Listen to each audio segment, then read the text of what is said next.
sacred knowledge from the stars. Vedic truth heals ancient scars. Mantras clear the karmic way, bringing light to guide each day. Let the planets show their signs as the cards and stars combine. Ancient wisdom flows through time. Cards reveal the grand design. Om Namah Shivaya divine. Let the cosmic rhythms align. Om Shanti Om.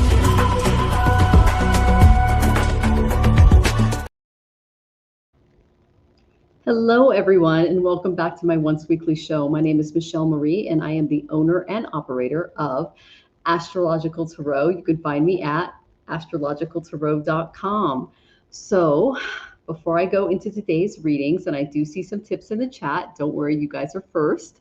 Grab your tea and drop your rising signs in the chat live right now. If you don't know what your Vedic rising sign is, you can go to astrologicaltarot.com, click on the free chart calculator, and it will tell you your rising sign, because I'm going to tell you what this new moon tomorrow is going to mean for you. So if you're here for tarot and astrology readings, you're in the exact right place and at the exact right time. So I appreciate you all for being here. So let's get into the astrology of the week to prepare y'all. So July 13th, 2026. Whew, that's today. We are living here in Mexico, but in the United States, there's a lot of atmospheric activity going on. We're navigating an unrelenting heat dome across the nation. Now, it is happening in parts of Mexico, but we're 2 miles above sea level, so we're not feeling it as much as you guys are. So the physical pressure cooker is mirroring the kind of tectonic planetary shifts taking place this week, because in Mexico, we have had quite a few earthquakes. So before we look at the transits, let's anchor our minds and just remind ourselves of the teachings of Master Swami Sivananda. This is him right here. He's on my altar. Okay. And one of my favorite quotes is, "You are the architect of your own destiny. You are the master of your own faith. No planetary configuration can shake your inner sovereignty if your will is anchored in truth. Rise above the storms of the mind and realize your divine nature." So that's what we can take into this week.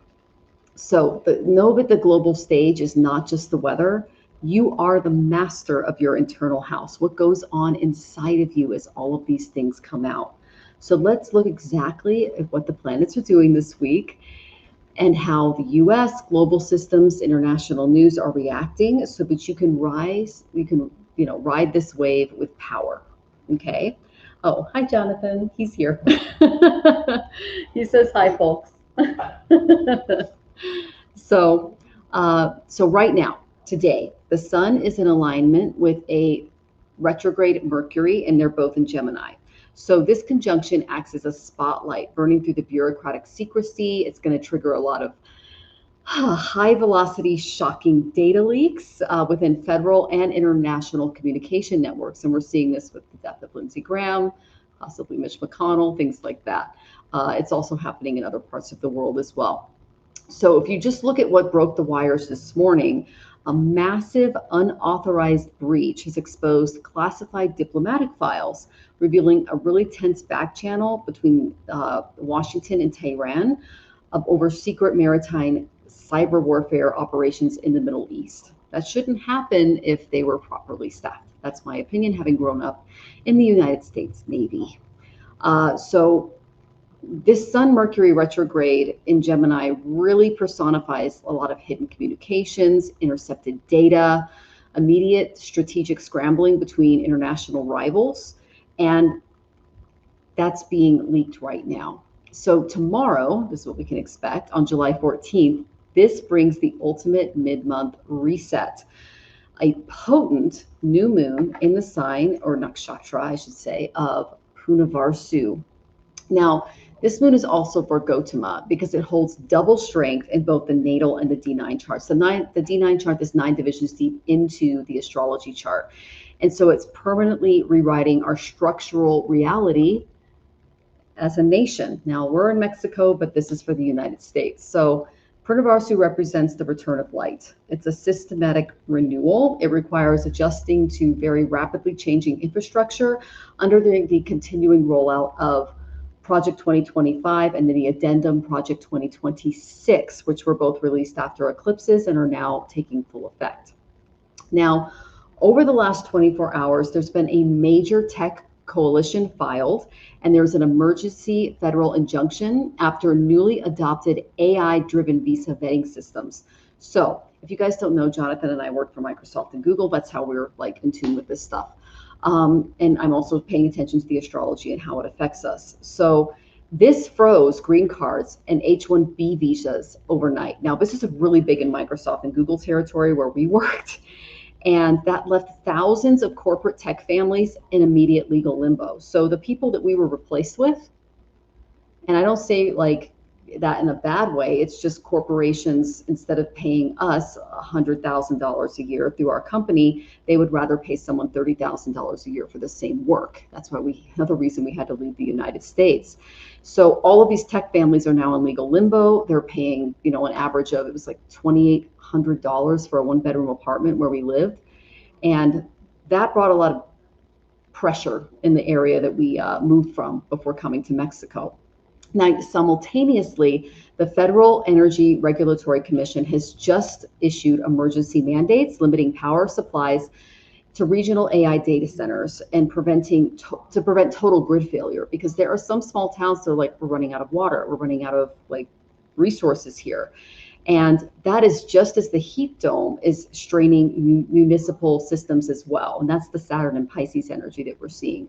So the matrix is rewriting itself in real time. So also prepare for July 16th, because the sun is going to enter Cancer, and that moves directly into the United States' 8th house of transformation, hidden wealth, systematic crises, and it's exalted with Jupiter. So this shift brings immediate exposure of major corporate asset plays. This is before we get hit after June 25th, 2027, and a lot of these things get deconstructed. So I'm going to prepare you guys for this. There is a high-level Treasury whistleblower who has just leaked documents exposing a multi-billion-dollar tax exemption being utilized by top-tier executives. And this is safely protected under the newly enacted executive branch immunity frameworks, meaning that Trump just said, you oligarchs can do whatever you want, screw the people, okay? But our energetic warning also comes on July 19th when Saturn in Pisces throws a harsh and very restrictive aspect onto Mars in Taurus. Now, Pisces, especially Saturn in Pisces, is bringing a lot of institutional decay and isolation. And Taurus rules biology, our physical bodies, and our basic material resources. So as a result, the recent global blockades of Doge infrastructure cuts are now starting to take effect. There's critical medical supply lines that have been completely stalled, triggering immediate shortages in life-saving pharmaceuticals across 14 U.S. states. This is Saturn blocking Mars and the freezing essential resources, which is showing us how macro policy and their cuts are impacting the physical well-being of the collective at this point.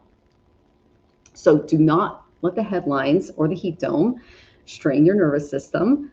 Take a breath. Here's your spiritual toolkit to stay safe. 1, you can move to Mexico like my husband and I, right, honey? Yeah. Okay. Or to steady the Gemini mind, which Jonathan and I have in spades, with the Mercury retrograde support on this new moon, you can practice pranayama exercises. I have a full video on how to do that. If you just go to courses at Astrological Tarot on YouTube, you can go ahead and look at that, and I teach you guys how to do pranayama. It's alternate nostril breathing, and you can do it 5 minutes or more every morning to cool down the analytical brain, because that's us, because we work in tech and we're just constantly on. So there's another mantra that you guys can do under this new moon, and it's the Mercury mantra. It's a Bija mantra, and it brings absolute clarity to your thoughts and speech by chanting. So I'm going to go ahead and give that to you. And you can do this on Wednesdays. That's the best day to do it, but every day to increase your intellectual powers. Om. Om Brahm Brim Brahm Sa Budaya Namaha. Om Brahm Brim Brahm Sa Budaya Namaha. Om Brahm Brim Brahm Sa Budaya Namaha. And you can do that via a mala 108 times or just 3 times with feeling. It just depends on where you're at in your spiritual calling. Okay. You can also neutralize this Saturn-Mars friction on July 19th by shielding your energy from the financial panic and survival anxiety that I've been feeling in the collective. You could light a small lamp with sesame oil or just a candle on Saturday evening, or donate to a local food bank in your area. Now, here I'm going to give you a really good protection mantra, and I'm going to give you 2 of them, a simple one and a complicated one. This is to connect with deep, immovable, all of the stuff that's going on. It's going to make you more resilient. So I'm going to give you a very, very simple one. Om Namah Shivaya, Om Namah Shivaya, Om Namah Shivaya, Om Namah Shivaya. And here's a more complicated one if you're ready. Om Trayambakam Yajamahe Sugandhim Pushti Vardhanam Urvarukamiva Vandana Mrityor Mukshiyamamritat.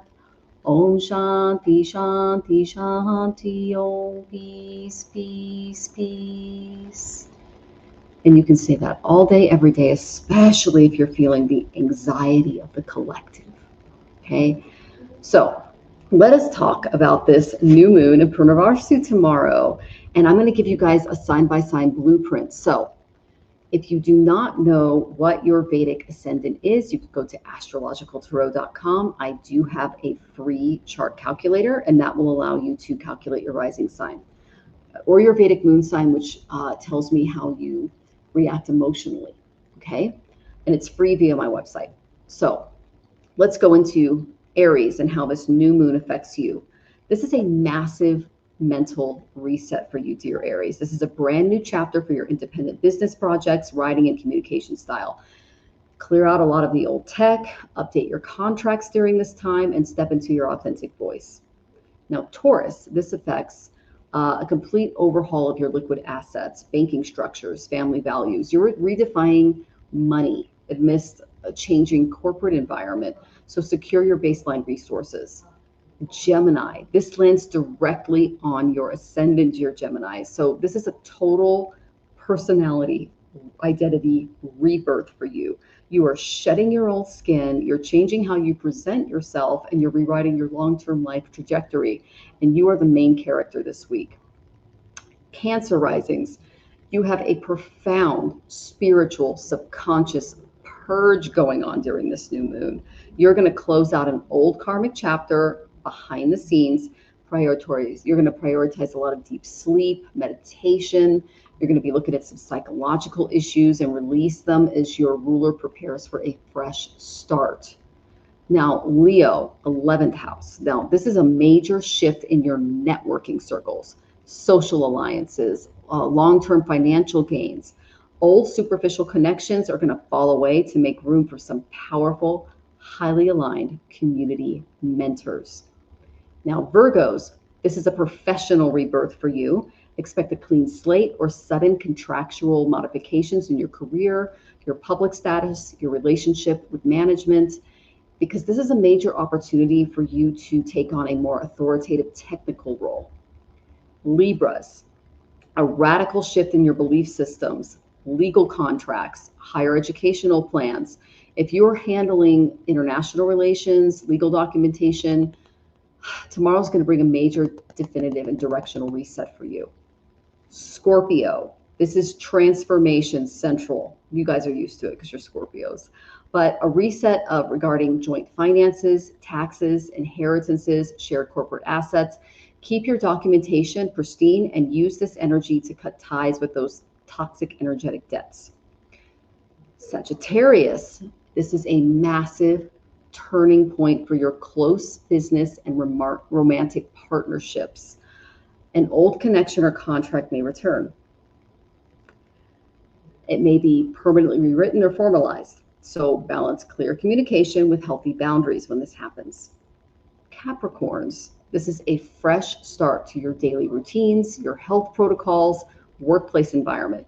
If you've been burnt out by external pressures, this moon is going to give you the operational strategy to organize your life and defeat obstacles. It's a good one for you. Aquarius, this is a creative and intellectual spark. It brings a fresh wave of inspiration to your entrepreneurial ventures, artistic projects, and dynamics with children. So trust your unique forward-thinking ideas, which Aquarians are just known for. And finally, Pisces. This is a complete shift to your home base, real estate, and emotional peace. You are updating your literal living space or reestablishing deep boundaries to protect your sanctuary from external noise, because Pisces love that beautiful quietude. Okay, so now that the astrology is laid out for the week, your spiritual defenses are set.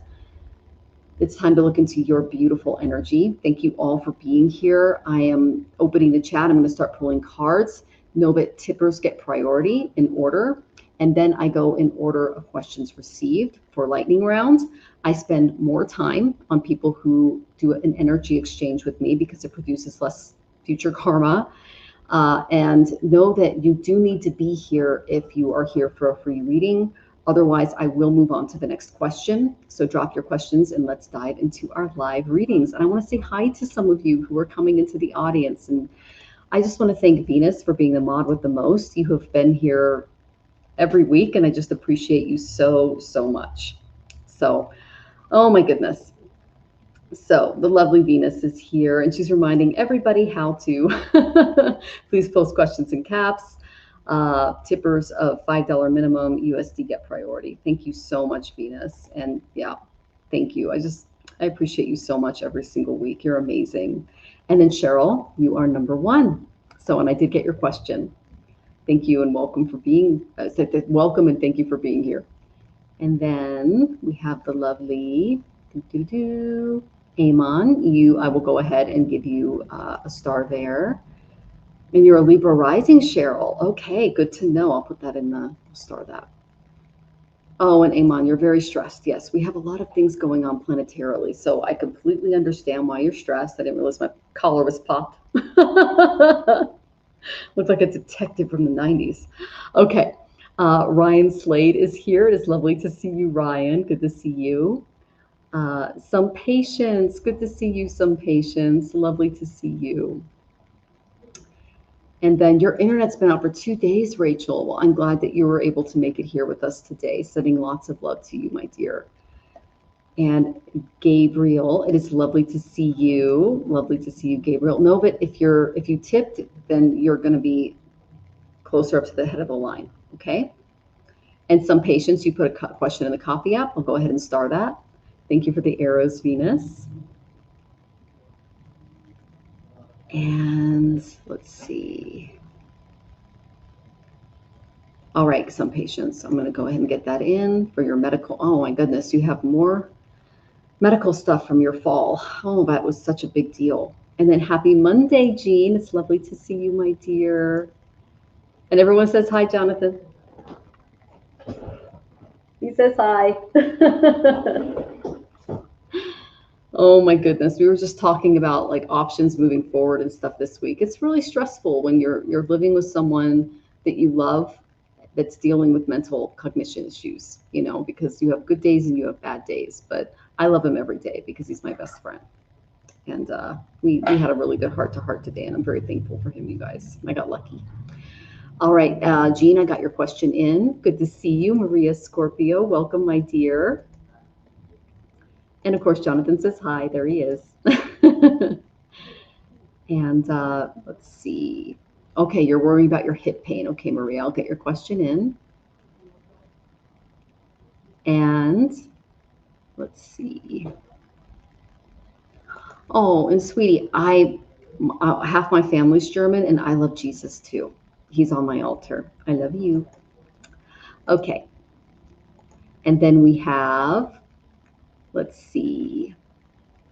I'm not sure if it's Vedic. Well, you can go, Cheryl, you can go to my website, astrologicaltarot.com. I'll show it to you. It's right here. And you can get a free Vedic calculator and tell me your rising. And I can help with the reading. The lovely Frank is here. It is so lovely to see you, Frank. Everything is right, Aqua F90. Very good to see you. Okay, I'm adding to your questions some patience. Oh, Frank Bell, happy birthday. You're going to be 43. Oh, that's wonderful. I am going to be 43 this year too. So yay, we're both Leos in the Western. So love that. I'm actually Cancer in the Vedic. Good to see you. Welcome. Okay. And Jean says, lovely to see you and your husband. Aw, you guys are great.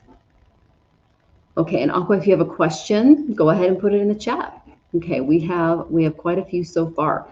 So let me go to Aura Om Yoga Studio. That's Cheryl. Okay. We have Rachel Rose. Rachel, Rachel, go ahead and put your question in. I didn't get it yet, sweetie. It might have not have gone through. And then, oh, Barbara. I didn't see Barbara come in. Go ahead and send your question in, Barbara. I'll wait for you, okay? If not, I'll go ahead and give you your reading, and then I have some patience. Okay, well, thank you all so much for your donations. You help pay my food bills down here in Mexico. So I appreciate you guys. We moved here for a reason. It was because we couldn't afford the United States anymore as tech workers. And I mean, you guys, I was making really great money before COVID hit. It was insane.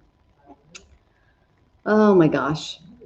And then, oh, we have more of you coming in. Proud Pomelo, welcome.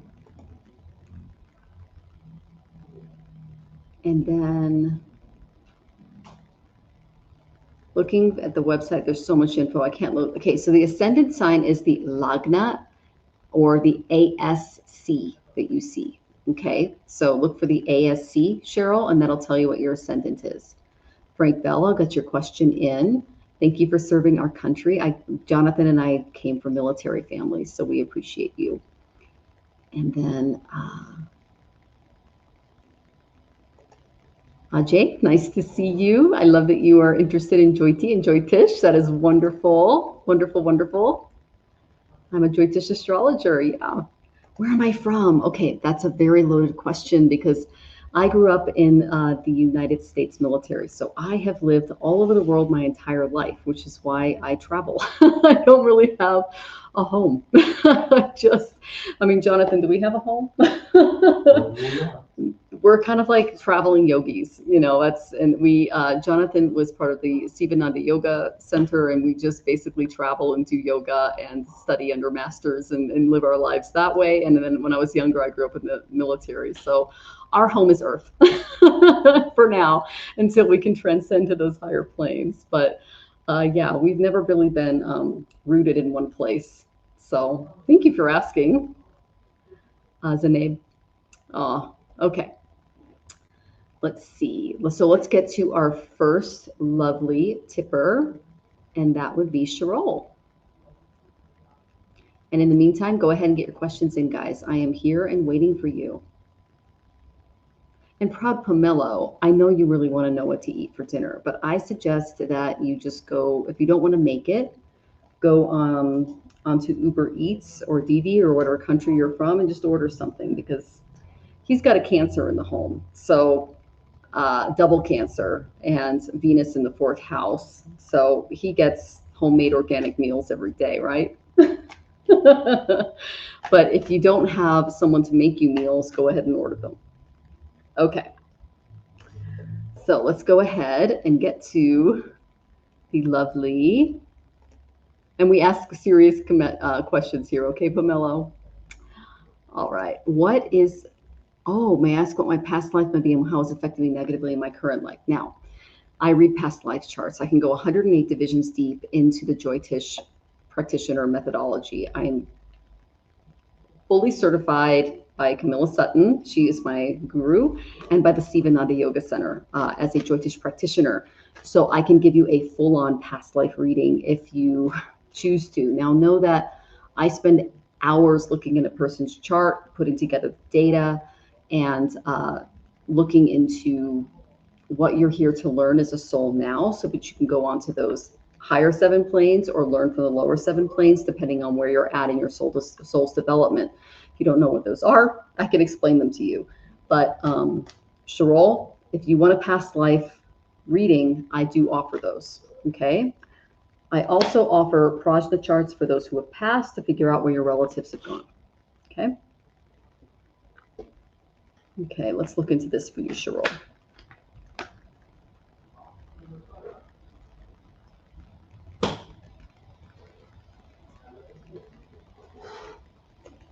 I appreciate you all for being here. Please make sure to like and subscribe. It helps me in the algorithm stay available to all of you. Well, they're telling me what you are trying to make up for in a past life. That's why you reincarnated. They're telling me why you reincarnated through the tarot. Okay? Again, I do not have your birth date or information, so I cannot tell you any more. And for me to look into it would take some time, if you're not a past client. When it comes to past clients or people that I've spoken to via my Zoom meetings, you are already in my system, and I can't answer those questions. Okay. Okay. Whew. Can you pass me my mug, sweetheart? So, Sherol, you didn't see something in a past life. This is Neptune. Now, Neptune represents, he's a little like Ketu and Rahu put together. He represents ambitions that are missed and things that we were blind to. Because if you look at his eyes, he can't see what's going on. He's a little blinded there, right? So when it comes to your overall mission here on Earth, you're here to complete a mission that you have failed in a past life. A lot of us are here for that reason. We're here to complete some energies and systems that, were maybe not serving us appropriately, or that as higher souls, when we merged with our higher self in those realms, we went, this probably isn't the best for me, and I need to really work on these areas of my life. So you're here to do a little homework, which is probably why you feel a little more drawn toward learning, especially when it comes to the supernatural and things that you might not be seeing. The first card I got was the 10 of Wands, but it came up reversed. Okay, you can see here she's in the Himalayas with her yak, and she's going through. And when this comes up reversed, you need to start releasing delegation that's not yours. Okay. I remember I'm an English major, and so King Richard III, he's just a Shakespearean play. He said, a horse, my kingdom of a horse. And so for a horse, he basically, it's about the breaking point when the load becomes too heavy to bear, and it leads to a total collapse of authority, burnout, and ruin. So you're kind of going through, in a past life, you went through like this Shakespearean moment of just losing everything. All of your hard efforts got turned upside down. Everything you worked for, everything you accumulated in your life, spiritually, mentally, emotionally, just got thrashed. And you went, I don't want to do that again. I want to change. I want to maybe look at a different way of being and living. So what they're saying is that it's really important for you to follow your higher self. The reason I say that, okay, and this is with all due love and respect, is I got the star, but it came up reversed. So what does this tell me? It tells me that you might not be listening to your spiritual self as much as you should. If this is upright, she's directly connected to the higher realms. Okay, she is not ignoring what she's getting from spirit. She is very much in tune with it. She's not allowing things to get in her way. This is usually after tower moments that we start to really rebuild ourselves, and you weren't able to do that in a past life. So keep your gaze fixed on the star of hope in this life, okay? It's important that you put your heart and soul into your work, but don't lose your mind in the process, because when I get that reverse 10 of Wands, it tells me that even though your stars were very beautiful in a past birth, they were too far away from the cold hearts of others. Okay, so they're showing me the painting of Starry Night by Vincent van Gogh. So if you had a lot of severe disappointment, a lack of faith in the universe, some creative barrenness, this birth is a chance for some profound existential rebirth instead of discouragement, which is what you went through in a past life. Okay? Now, this is the big stuff. This is the one that really made you reincarnate. I got the Six of Wands and it came up reversed. You were not recognized for those efforts. Those efforts that I showed you, all that hard work, your soul wasn't recognized, your material efforts weren't recognized, and you came back to show them all up. Okay? But this came up upside down. Okay? So this tells me that this was a big ego inflating experience for you, an unfavorable outcome. You lacked a lot of confidence that you're trying to build within this particular birth. So it's important that you retake this pedestal by realizing that the public is not here for you, but you're here for the public. And that your unapologetic celebration of your own personal supremacy in this birth is so important for you, and that you recognize your hard work and you only give it to the right people. In Sanskrit, this is called viveka. Viveka is discernment. It's the ability to give yourself efforts, to give your mind, your heart, and your soul and your energy to the right people at the right time. If you don't have that discernment, it gets thrown into the garbage can, the garbage disposal. It gets wasted. So you came here to learn viveka, discernment, so that your higher self and your material self can merge and feel like they're more in line with the divine energy of the universe. Okay, my dear? Now, it is very, very difficult to get a human birth. I've learned this from a lot of yogic masters through the Sivananda tradition. My husband, he, like, how many of them that you serve under? It was like Swami Chidananda, Nada Brahmananda, Satchidananda. About half a dozen yogis this guy grew up with. So he had this background. And so what I'm saying is they all said one thing. A human birth is very, very difficult to get. So see this as a gift. You are being gifted, my dear, from the universe itself to rewrite your history, to start over, to start looking at who you are as a divine being and soul, and look at yourself in a real, discerning way. Okay? So that's what you came here for. Oh, and by the way, this is a son of Surya. It's a whole story in the Mahabharata. I can give you the whole story later, but the main message that you need to get is that you are here to make up for the lack that you felt from your past births and start to develop that beautiful discernment. Okay? I highly suggest that you look into the various methodologies in which you can practice that. For me, it's tarot, it's Jyotish. I mean, I also do a Kerala astrology through shells. It's a whole thing. Find things that really work for you and stick to them, because the universe is very, very much behind you. Okay, and you said, interesting. Okay, that's great. Thank you, Cheryl. And you wanted a general reading, but you got a big one. They really wanted to come through for you.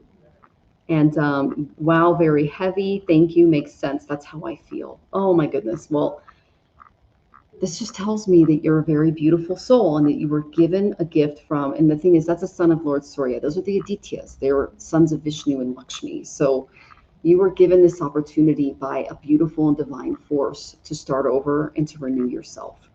And I think that that's a beautiful thing. Okay? All right. And thank you for all of your work in the chat, Venus. I see what you're doing. You're so wonderful. Okay. Now let's see. All right, Rachel, I'm getting your question in. All right. Oh, Viviani's here. It is lovely to see you, Viviani. Welcome, welcome. Oh my gosh. And then Frank Bell says, I feel you. That's great. Some of these readings are for all of us. So, and Jonathan says, thank you, Steve. We appreciate all of your encouragement, guys. Very much so. All right, so let's get to our next lovely tipper. Let's see. Okay, I don't see Barbara in the chat. I will get to your question, Barbara. But we have the lovely Rachel Rose, and then we have some patients. Okay. And I know, isn't Venus great, you guys? She's so wonderful. Okay, so let's go to Rachel. I feel like I need to carve out a new career path for myself. I'm feeling a bit burned out from music. Well, you've been very busy. I'm looking into a plant-based nutrition or humane education as a way to work from home later on, maybe in a different country. Cards on this. Okay. Well, the energy that I get from you, especially with your moon in Bharani, is that moons in Bharani are very much like Bhishma in the Mahabharata, meaning they might have to serve a king they don't agree with, but in doing so, they fulfill their dharma. And you can look him up. It's a very interesting character. And you do work for the United States Army, and I know that you don't agree with some things that are going on. But I will pull some cards on this for you, okay? Okay. And again, I appreciate you all for subscribing and for being here and staying for your questions. It means a lot. Oh my goodness.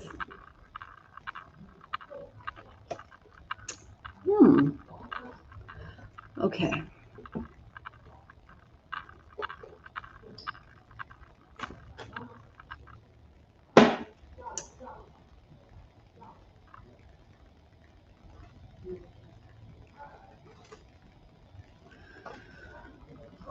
Okay, this is a little heavy.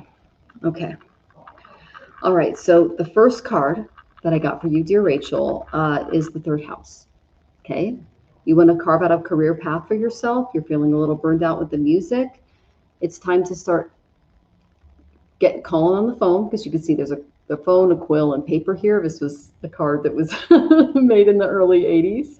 So actually 1987, I believe, is when Karma cards came out. So basically you want to start making some calls, sending some emails, putting your ideas out there, okay? And you're saying, I'm not planning on leaving, but I obviously need to finish. I'm staying after. I'm almost done. I have 2.5 years. Oh boy. Okay, so this is a card of communication. Start making connections. Like you mentioned, going to Berlin. I actually found a really great article on places to visit in Berlin the other day, about the museums and the river down there, everything else. And I tried sending it to you, but the link wouldn't work. But it kind of gave me a sign that tell Rachel about Berlin. Start making connections within the music community to kind of reignite that spark and maybe send it in another direction, because you are very, very talented in this area. Then I got Capricorn. Treat your music as a business. Turn it into an income stream outside of the current system that you're in, and it's something for you to fall back on. Teaching music is never going to go away, because it is integrative into the processes that we need as humans in order to rise up and become better people. Because when we learn music, when we learn an instrument, it integrates our neural processes into a physical and spiritual body. And what you're doing is very important. So do not give that up. It's very important that you don't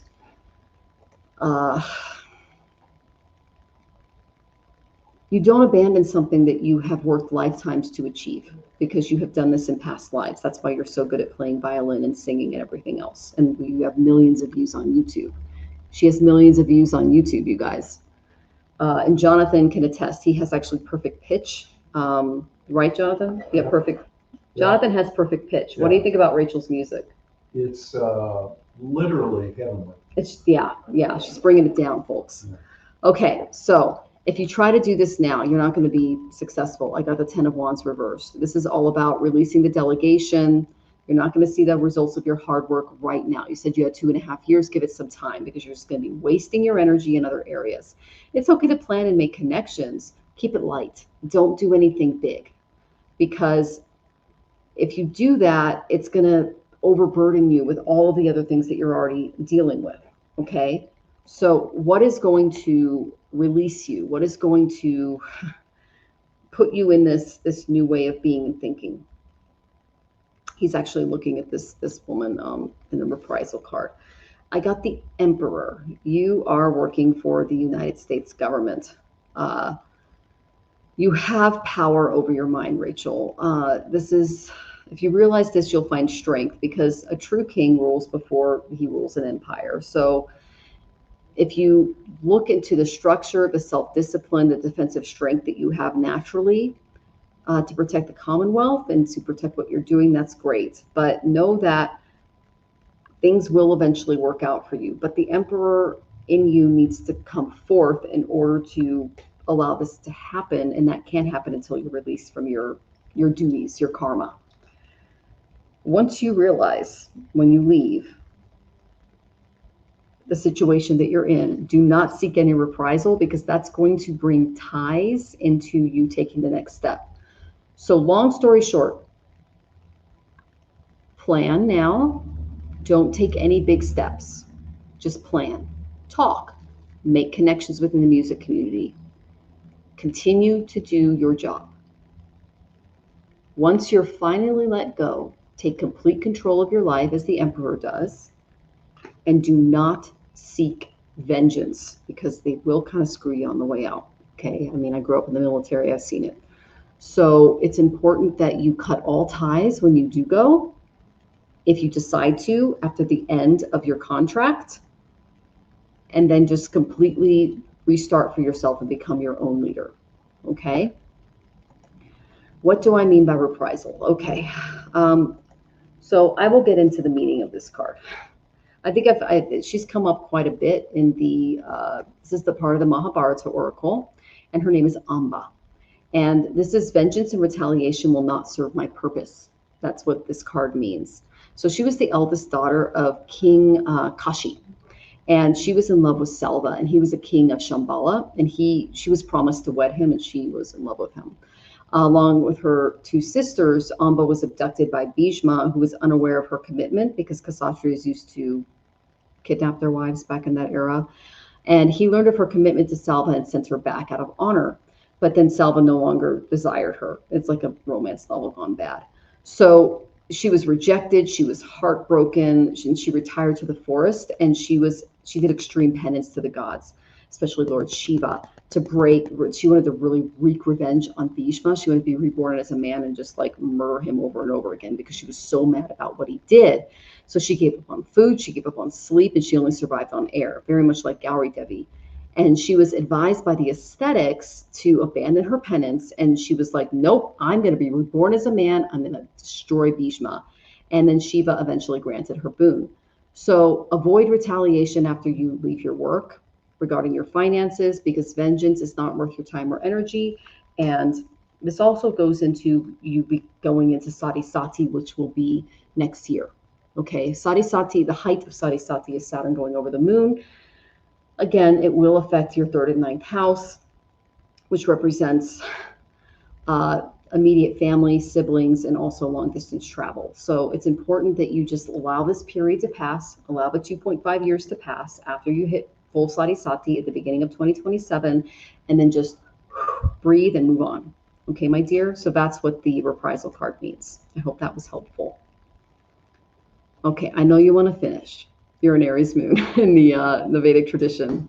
So I totally get that. Okay. And then Tanvir, lovely to see you. I'm from Bangladesh, so our country experiencing to abroad is not possible because of government rules. It's going to be that way in the United States in the future, unfortunately, with the way it's going. They're turning into a Christian Reich. Just like a lot of countries, they lean on the more negative aspects of religion to control people rather than on the positive, beautiful aspects of it that can lift a nation up. And my heart goes out to you, my dear. And then retaliation, like not emotionally going back or like not telling on their faults. Both.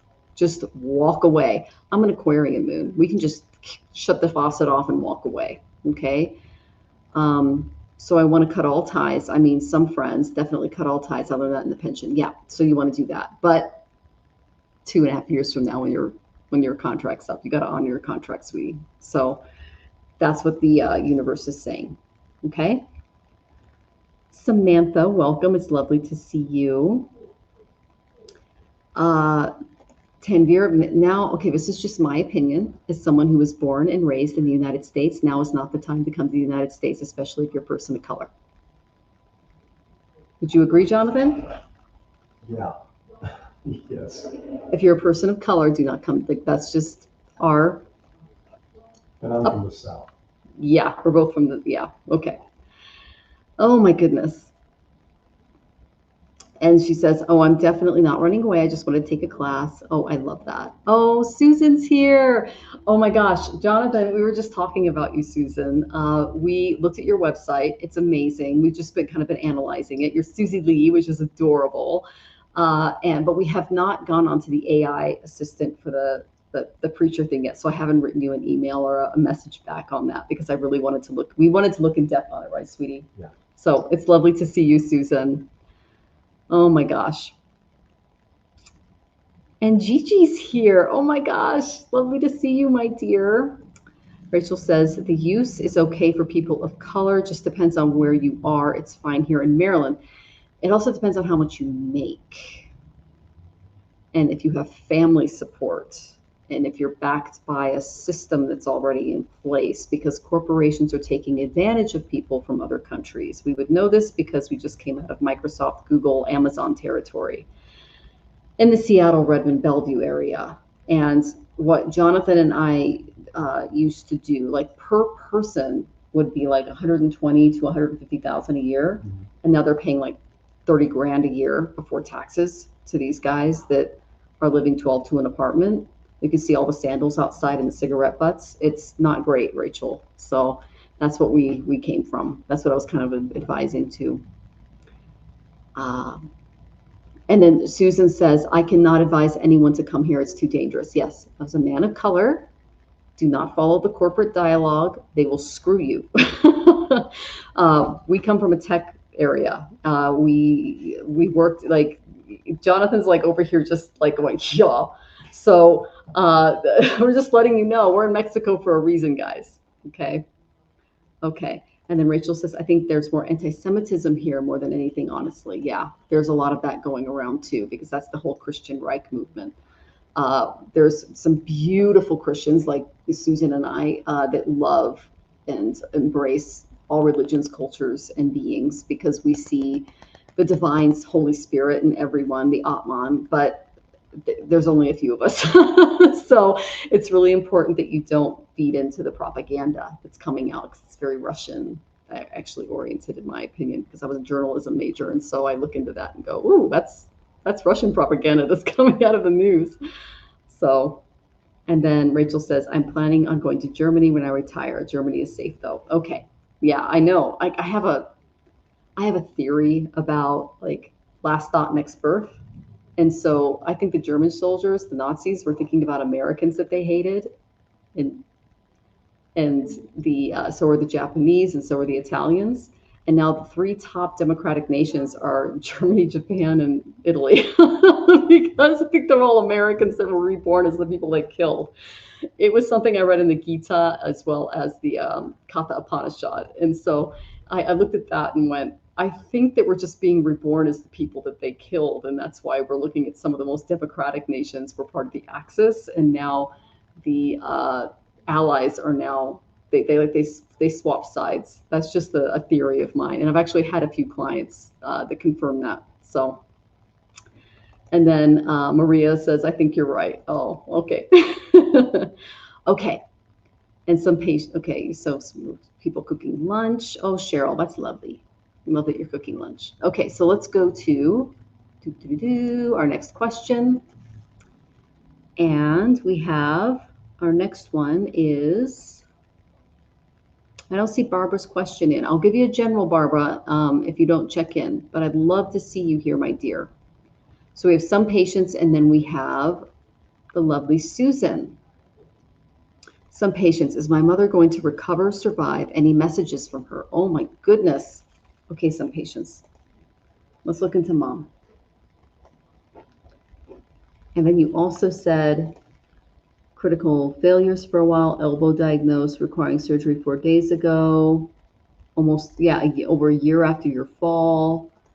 Last week, I found out I require ankle surgery and elbow surgery, trying to get them done at the same year. Insurance deductibles reset. Oh my gosh, you're going through so much. And you're worried about your mother.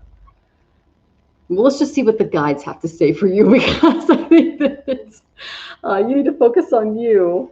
You're always so worried about everyone else that I think that, like, Spirit's going, well, this is what happened to me. I was supporting my ex-husband and his family to an extreme. I mean, I was carrying all of the finances. And it was through business, it was through a government job, it was through a lot of other things that I was doing. And they want you to focus on you, is what I'm getting. I don't know if there's a football game going on tonight, but they're honking their horns, so they seem to be pretty happy out here. We're in Mexico City, you guys.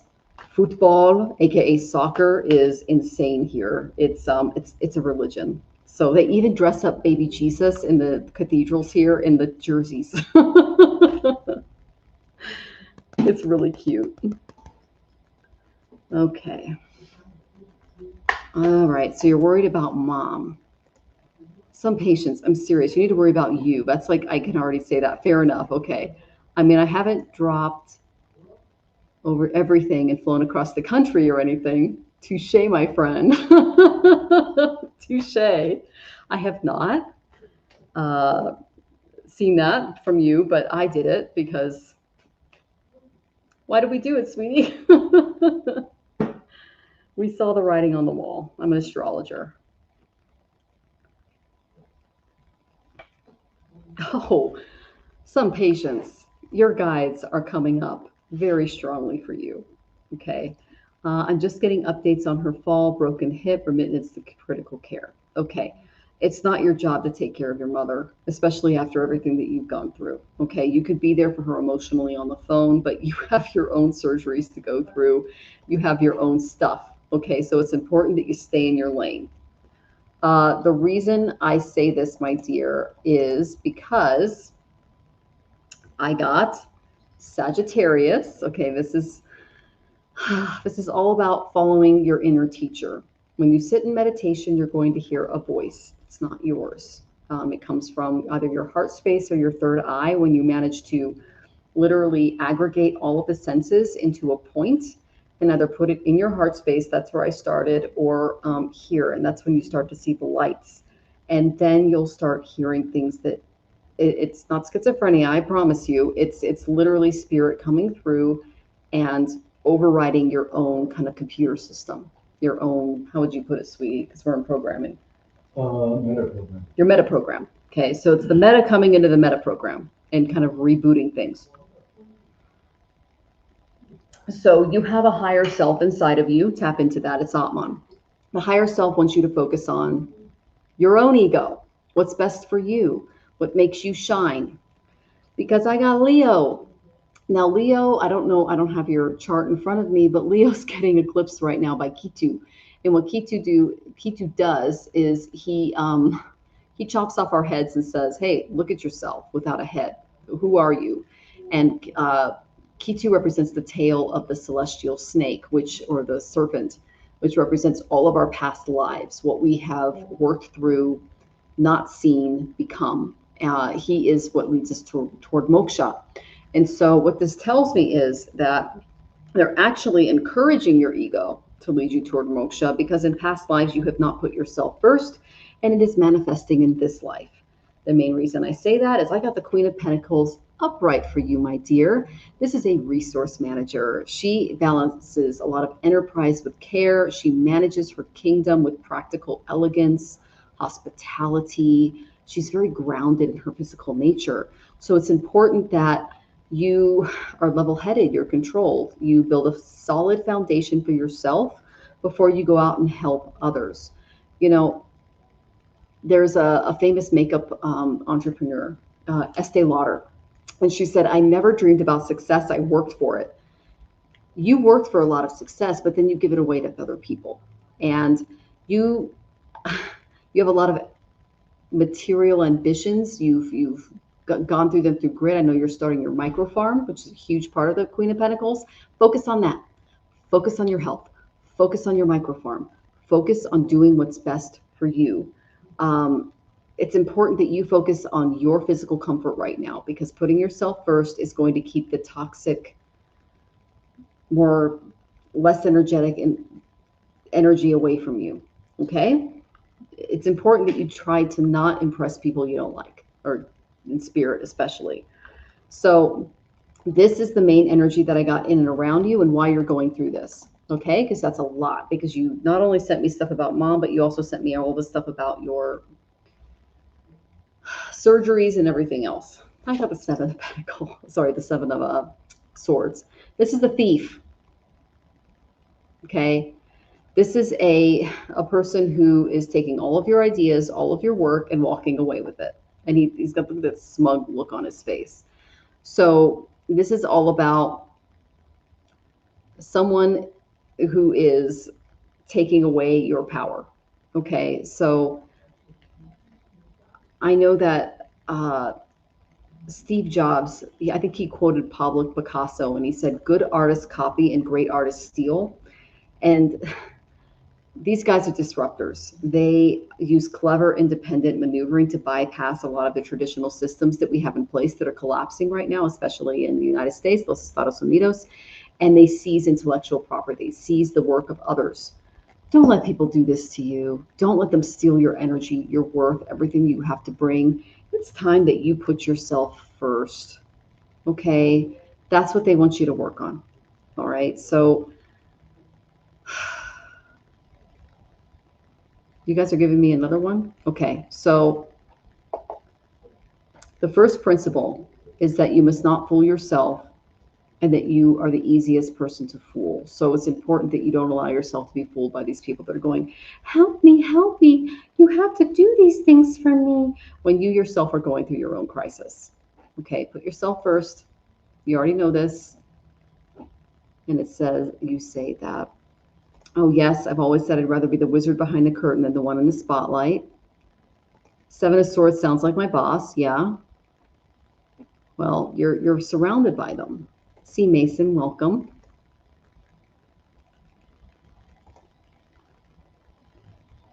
Worshipping the divine goddess. We're in Kali Yuga. If you're open to this, I'll give you a quote, okay, Tanvir? Om Krim Kalikaye Namaha. Om Krim Kalikaye Namaha. Om Krim Kalikaye Namaha. Do that 108 times on a mala, and do it in your head when you come across evil people. That'll help you. Okay? There you go. A little shielding for you. All right.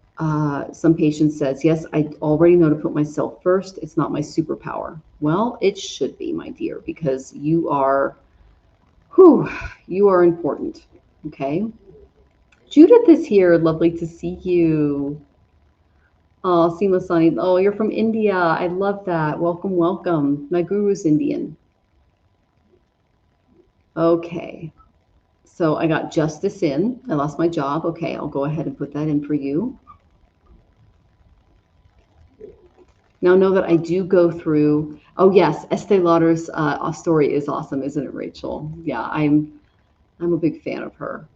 And you got upright queen, woohoo. I love that. Good news for me. Yes, some patience, but you got to put yourself first in order to take on that throne. And as you notice, like, look at your sign. What do you see on her throne? What is that? Let me try to get it and think. That's the head of the Capricorn. Put your material needs first. This is important for you, my dear. Okay? See the Capricorn? Little bunnies? First, make your own ground fertile. Okay. Oh, Steve, thank you. I got your question in.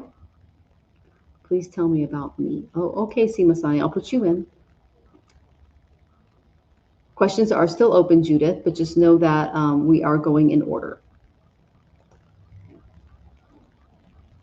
Okay. Let me clear this up. I'm doing behind the scenes work too, guys, so just be patient with me.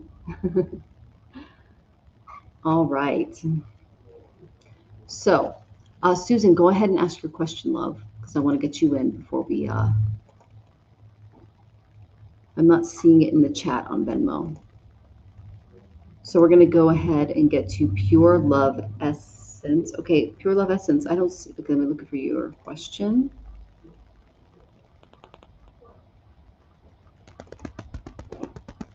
If you're here, Pure Love Essence, go ahead and put your question in or let me know who you are. I know who you are in person. I just want to know who you are here. And then some patient says, LOL, I'm trying. Fighting for myself is exhausting. Well, that's why the guides have you here to do that. So in an incarnate body, you can start to put that yourself first, so that in a spiritual body, that it works. I'm still in the ring, just trying to plan a mother's critical condition, distraction. I don't need to, no, your mother's condition is, you have to make your own base secure before you, I mean, if you read The Art of War, it's make your base secure before you start your own base. My Western astrology mentor, Monte Farber, taught me that. And I have a very strong Mars. So this is something that I definitely can agree with. Okay, Justice, I got your question in love. Oh, I'm so sorry you're having issues with Tanvir. It could be Saturn, maybe. I mean, I actually have a lot of Ravati friends that are having issues with businesses. Some patient says, but yes, very helpful. Everything I ask comes back essentially. Don't worry about it. Focus on yourself. And Rachel, yes, I know Monte is your cousin. I mean, I use his cards in my daily readings. So, yeah. And then some patient says, I keep the 48 laws of power on my wall behind the monitor. Excellent. You just keep putting yourself first because you're here to be a Queen of Pentacles, okay? You're here to rule, not to be subjugated. Again, I cannot wait until you schedule a reading for me because you have like the most fascinating life. I tend to go real deep, and I really, really love looking at people that chose to do their homework here in Mrityaloka, the place where all things die. And the more suffering I see someone do, the more I know that they are just an incredibly strong soul. So, okay. And Rachel says, I grew up with his tarot deck as a game. Oh my gosh, I'm in the basement pulling that thing out and being like, why is this fascinating? I was probably 6. Well, there you go. It's in the family. I love that. Let's see. C. Masoni, I got your question. And yes, we love Monte, don't we, Susan? Yes. Okay, Judith, got your question. And some patient says, planning on emailing you the details and getting that scheduled. When you're ready. I mean, I just want to look at your chart because you are a fascinating person, my friend. Oh my gosh. Okay, so let's see. So I got Cheryl, got Rachel Rose. Some patients, we got your question. Okay, Susan, you are next. Susan, go ahead and ask your question, my love. And let me get that in. And by the way, you guys, Susan has the most amazing philanthropy going on. It's incredible. Let me just go ahead and, you're welcome to put it in the chat, Susan. But it is one of my favorite things in the world right now. Her website is amazing. We loved it. We haven't had a chance to use the AI app yet with the, I'm guessing it's like an AI pastor thing. So, but yeah, it's really cool. Let me see if I can find it. It's not coming up on messages. I love it when that happens.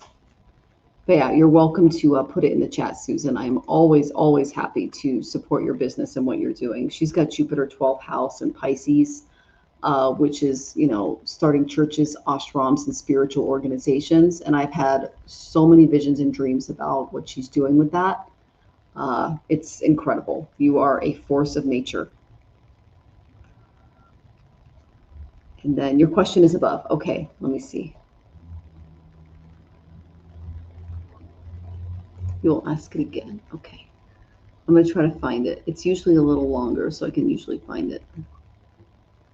And then, Steve, we are going to get to you, sweetie. I'm just going in order.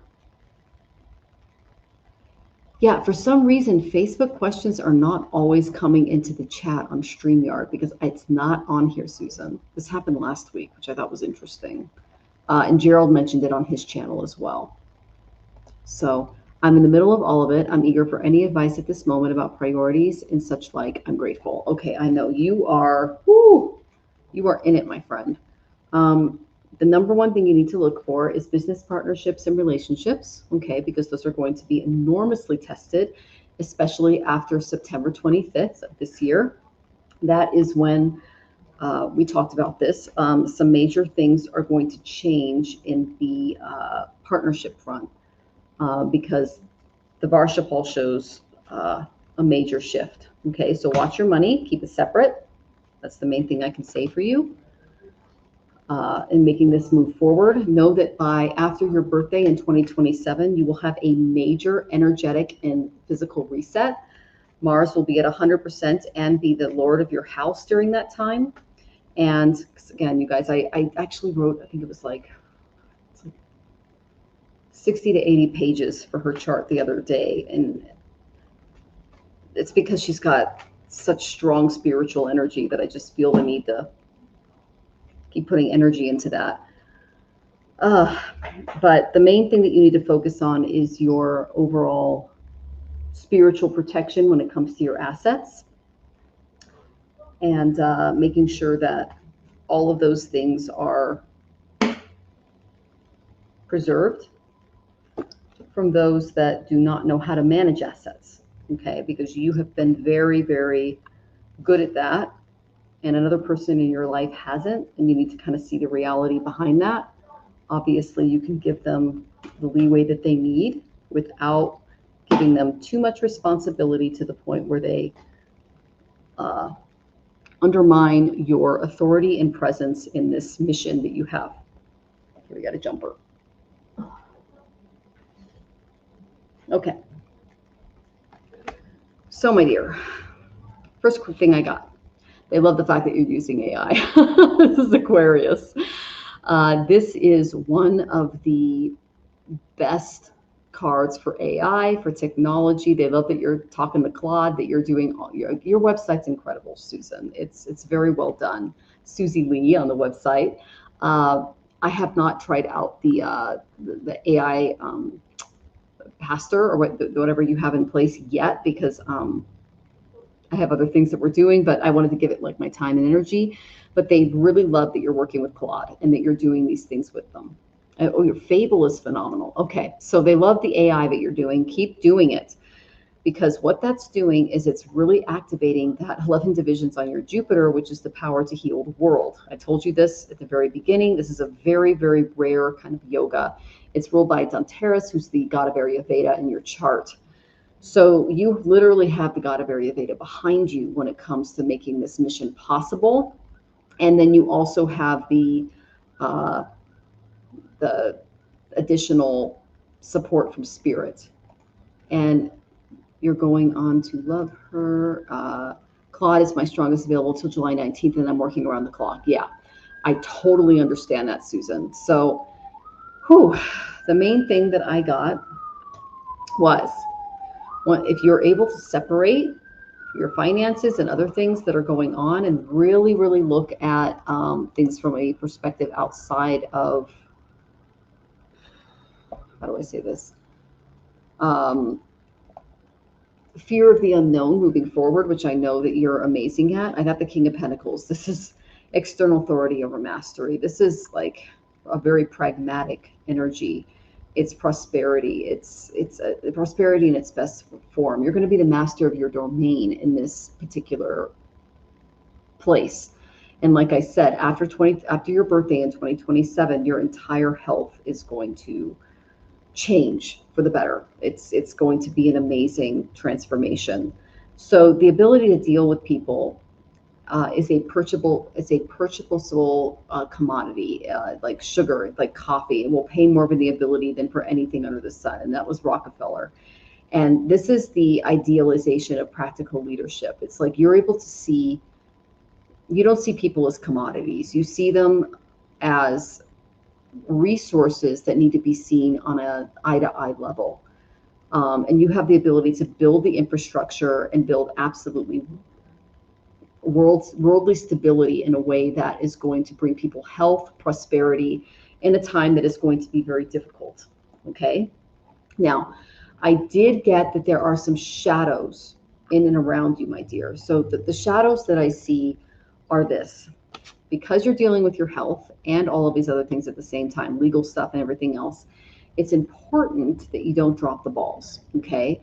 Because there's an overwhelm that can lead to lack of focus. It can bring about wasteful spending, and if you're unable to get some tasks completed,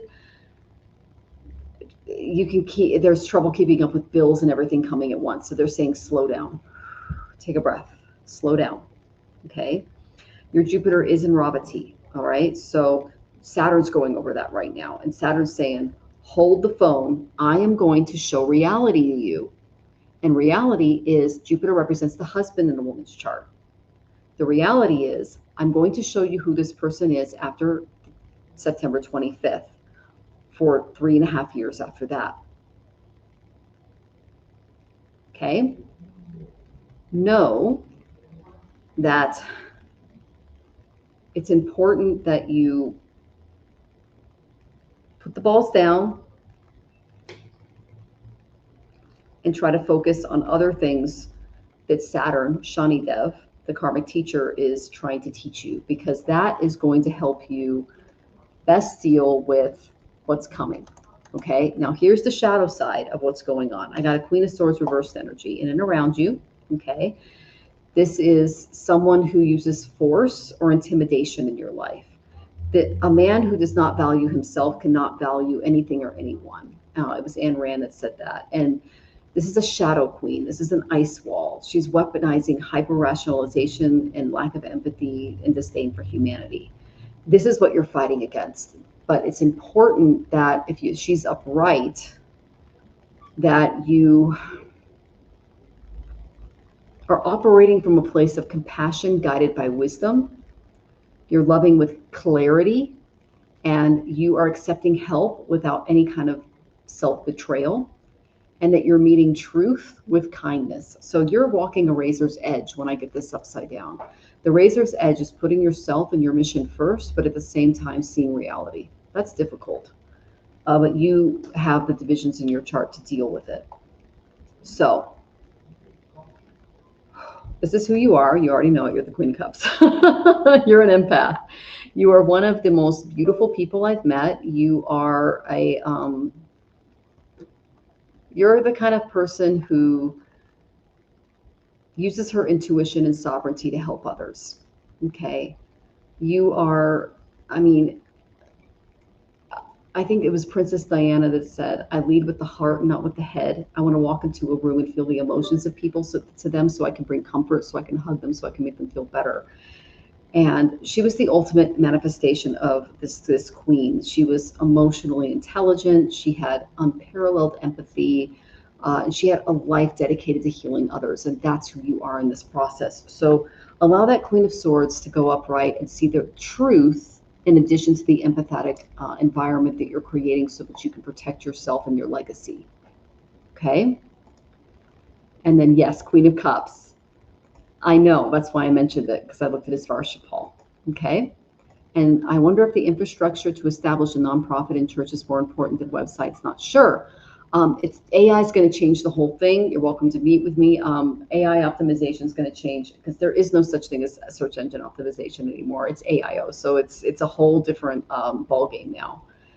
And then I love you quoting Seinfeld at me. Thank you for sending me to grad school. Master of your domain. There you go. Well, apparently he read some Shakespeare too. I don't want to charge. It will cause looking at church to cover the cost. Well, the taxes are also going to be a little different too. So just know that, okay, my dear? All right. So this, my dear, is the ultimate card for you. Okay. This is what they really, really want you to focus on.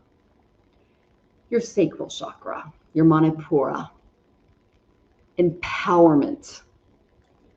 Rely on your inner strength to ensure that this beautiful dream that you're creating is realized. You're being asked to sense your own personal power, which is huge. You have so many divisions in your chart, it's ridiculous. You were a guru in a past life, according to your past life analysis. So when you tap into this, you're confident, you're responsible, you're reliable. The energy from this card is about optimism. It's about positive energy. Your dreams and your long-term goals are becoming your reality. So if you've been in a little lethargic, a little unmotivated, especially with all the physical stuff you've been going through, take time to tune in to your own personal power because it's huge. Your astral self is really big. It's beautiful.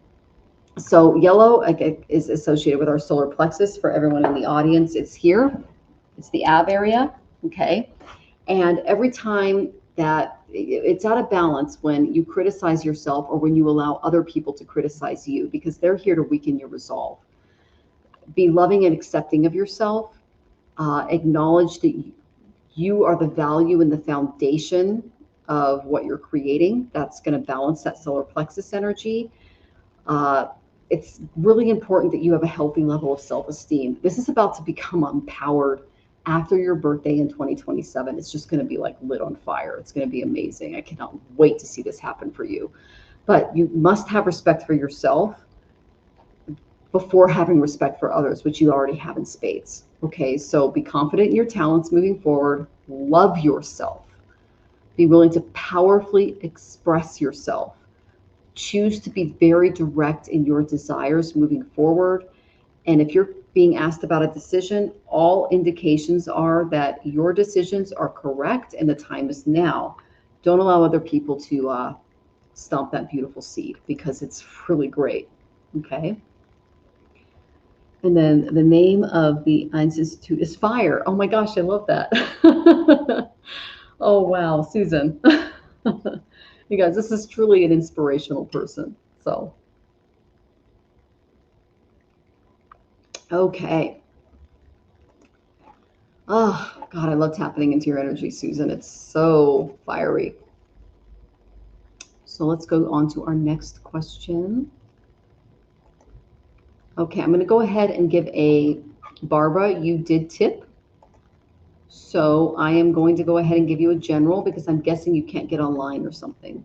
I'm guessing that that's it. Let me see if I can open up the PayPal and see if you asked the question in there. So there are some people who come in and they can't get in.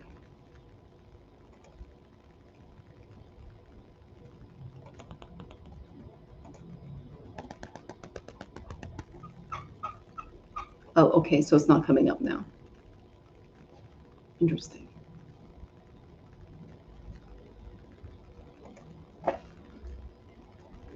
Okay.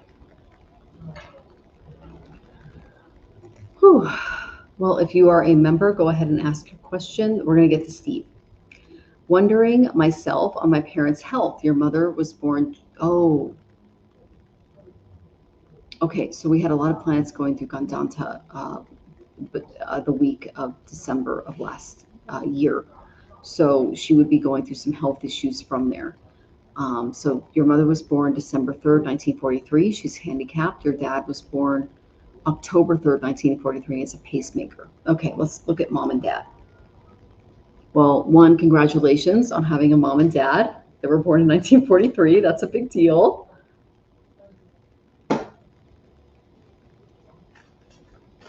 Okay.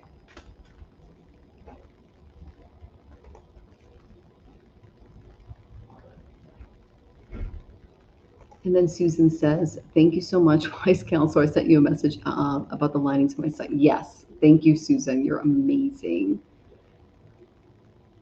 And Asima Soni, please stop. If you keep asking for your answer, I'm not going to answer it. Okay, so please stop putting that in the chat and harassing Venus. Okay, setting a boundary here, my friend. All right. And oh, Judith, you love my Tarot Stash mug. Yeah, I'm always here to support the stash. Yeah, he's one of my good friends. We love Gerald. I every show, every reading, I bring my stash mug. And Jonathan and I are down to 2 suitcases, so it's a big deal for me to have anything that's got weight in the suitcase. Okay, mom and dad for Mr. Steve. Mom. Okay. Okay.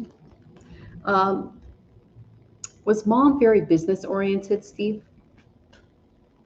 If you're still here, you did tip, so I'm going to answer your question anyway, but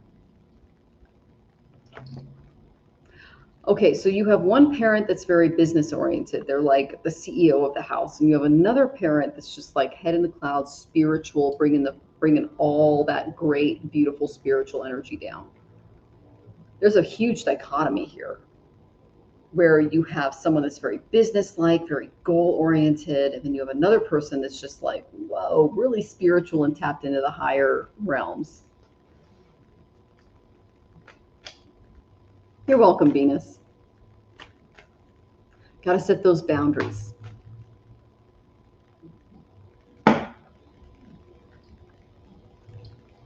Okay. There's mom. Now let's look at dad.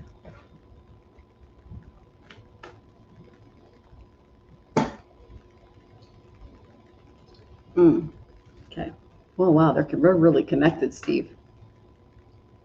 I can see where your passion for business and making money comes from. I'm not seeing you in the chat. Hopefully you can get this. So this is what I got. One parent, I'm guessing this might be mom. I got Capricorn, a lot of dedication to achieve, big goals. She thinks like a business person, a CEO, even if she, wasn't in charge of an empire. This is the card that I got for her. Her wishes did not come true. She had a very ambitious goals. I mean, just, this girl was from birth extremely oriented, and she feels the same way about her health and everything else. She's a go-getter, and she tries to do the best that she can to support herself. She's got a gift from the divine coming. I got Ace of Pentacles. Now, the Ace of Pentacles is a very beautiful card, because what it tells me is that you can see the hand is coming from the sky here out of a cloud, and it's in a garden. And what this tells me is that she has had a lot of miracles happen in her life. And when I see this level of like divine, for lack of point, intervention, she's done some good things in past lives. She's got a lot of ground potential around her, because this is a seed of wealth. This is a card that represents, solid opportunities, physical vitality, and a raw potential to build a lot of abundance. But she just didn't feel emotionally fulfilled because she was very ambitious. So I think it was Warren Buffett that said, someone is sitting in the shade today because someone planted a tree a long time ago. And she's built a lot of solid investments, but she's not really feeling the emotional connection to that. The reason she's not feeling the emotional connection to that, because all of our diseases are because of dis-ease, all right, is because spiritually, she might be starving herself a little bit. I got Pisces. I got this for dad, and he's actually here to kind of show her, hey, there's more than just material acquisition and wealth and what you're able to do for the rest of the family, which I guess she's very good at. This is the reason I say that is I got the Queen of Pentacles reversed. This tells me that she might have put the material above the spiritual a little too much and not realized that all of it's from the spiritual. And your father was here to show her that. So this is someone who is more on the side of the material, to the point of almost greedy with material, because of the insecurity that has been built from a past trauma that she lived. This is some scar that she had in a past life that she's working through. It's a toxic form of material security. And I think it was David Ramsey that said, we buy things we don't need with money, and we don't have to impress people we don't like. So she needs to develop some boundaries in this area and see the spiritual lesson that your father came here to show her. Now, your father's not as good with money. He got Page of Pentacles, okay? But what this tells me is that he doesn't see it as big of a thing, because when I see Pisces, is he's bigger in the spirit, which is really interesting. It tells me that, you know, an investment in knowledge pays the best interest. And so he's looking at money very differently than your mother does. And he is like a youth seeking to understand the laws of money, commerce, and real world execution from your mother. But she puts so much emphasis on that there's a disconnect there. And that's what's causing the illness. That's what's causing the dis-ease. All right. I did get the Chariot reversed for both of them. They're going to be up for a while. Okay. It's going to be a little bit of a challenge for both of them. There's a loss of control. There's some scattered focus going on. It's really important that they talk to each other. It's really important that they share stories with each other. You can actually act as a bridge between the two of them, between the spiritual and the material aspects of life, because they both need to support each other. I see the material as being the seed of the lotus and the spiritual as being the bloom. The bloom cannot resist. The bloom cannot exist without the root, even though the root is in the mud and the bloom is above the water seeking God. They have to exist together, and that's what they're learning as a couple. And they're going through this dis-ease together so that they can find some kind of a bridge between that, and you can be the Rajasic stem that brings them together. That's the image that they gave me. So know that they both need to realize that whether it's spiritual or material, their glory is fleeting. But the obscurity of sudden defeat will always result in losing the reins of ambition, whether it's spiritual or material, and they have to find that balance between the two of them. Okay? That's what I got. So, your parents are really great people. Wow. The fact that they're still here tells me that they're learning from each other, and the fact that they were together for this long also tells me that one is here to learn spiritual, one is here to learn material, and they're here to balance each other. And they're going through dis-ease together so that they can finally have that powwow and go, you know what? I did this. You know what? I did this. And then finally put the puzzle pieces together and find out that one and the other are not separate. They're in fact part of a whole. All right. I hope that was helpful, Steve. Oh, your parents are amazing. Okay. Okay, Alex, thank you for your gift. I appreciate that. Oh, pure love, you're here. Oh, it's lovely to see you, my dear. All right, so pure love is next because you did. Thank you for your membership, my dear. What do I need to know this week? Okay, and then after that, we will have Alex. Okay.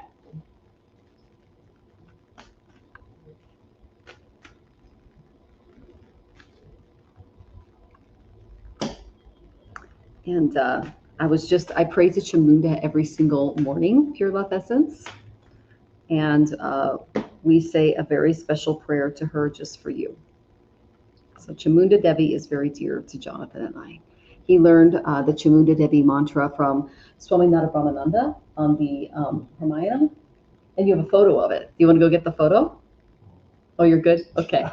But it's on the altar. But yeah, she's one of our favorite devatas, forms of the divine feminine. All right, let's see what's going on for you, my dear. It's Trinity.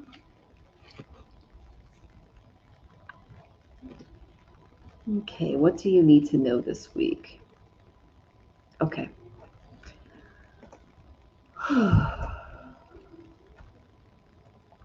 So, the main thing that they want you to focus on is your material balance. When I pull Virgo, it tells me that this is about getting into the details of your situation. This is the card of the bureaucrat. It's not only service to others, but it's looking at things from, you're in a situation that involves a lot of other people, organizations, and systems. And it's important that you really try to understand those systems and how they're helping you or harming you. Okay. The reason I say that is because I did get the Tower reversed. Now, this is all about a delayed awakening. So there might be a fear of collapse, but this is a good time to start over. You're not who you thought you were in the past, and you're facing a lot of issues that could have been avoided, but your spirit is really stepping into its power because this is the ending of a lot of really negative relationships in your life. Now, I know that it was Winston Churchill that said, those who do not learn from initial tremors of history are doomed to watch their entire civilization slowly decay into unlivable ruin. And he was a big advocate during World War II. So you come from a place of a civilization that has been mistreated, a culture that has been abused and used. You come from a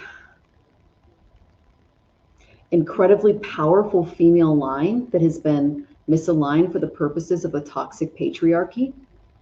And you are being asked to walk away from that and stand in your truth and stand in your power. Okay?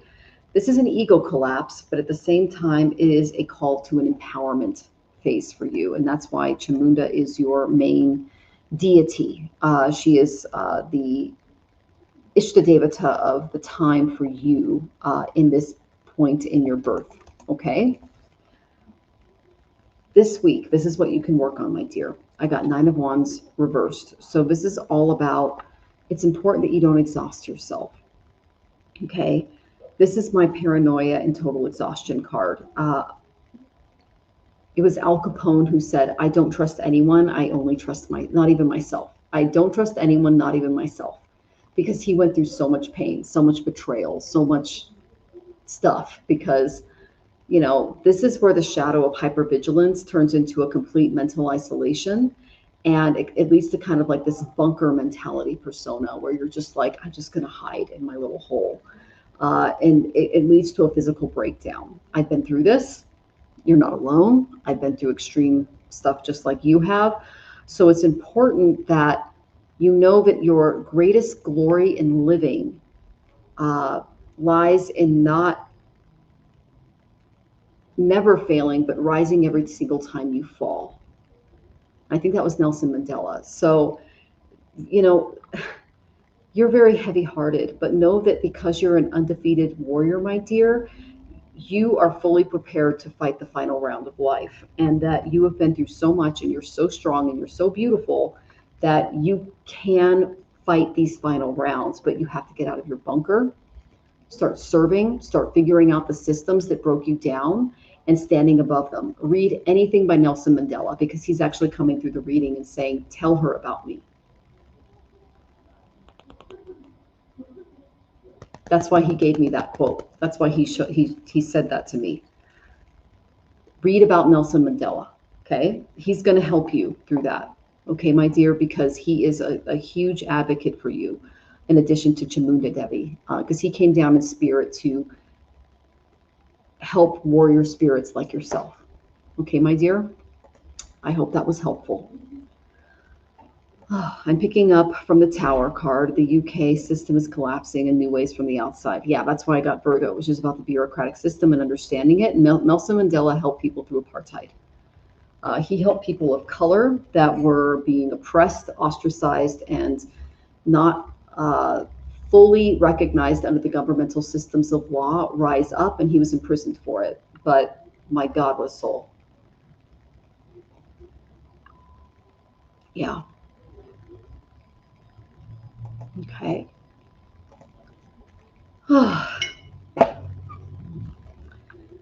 Oh, yes, Venus, I will get you in, of course. You are in, my dear. Okay.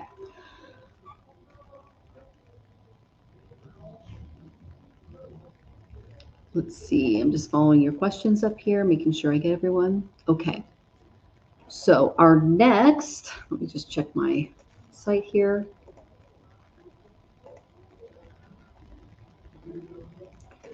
Our next tipper is Alex, and then we have the lovely Venus. So how does Ian feel about me? Okay, let's see what Ian feels. Now, here's the deal. I'm an Aquarian moon. Jonathan can tell you this. If someone doesn't like me or they don't want to be around me, I go, you go find your person. There's over 8 billion people in the world. I just walk away. I don't blame the person they're cheating. I don't give into the drama. It's a waste of my time. If you're wondering about how someone feels about you because they're not willing to tell you, they either are neurodivergent, in which you can like actually have a conversation with them and their therapist and figure out your relationship. But outside of that, they're not the person for you. Okay.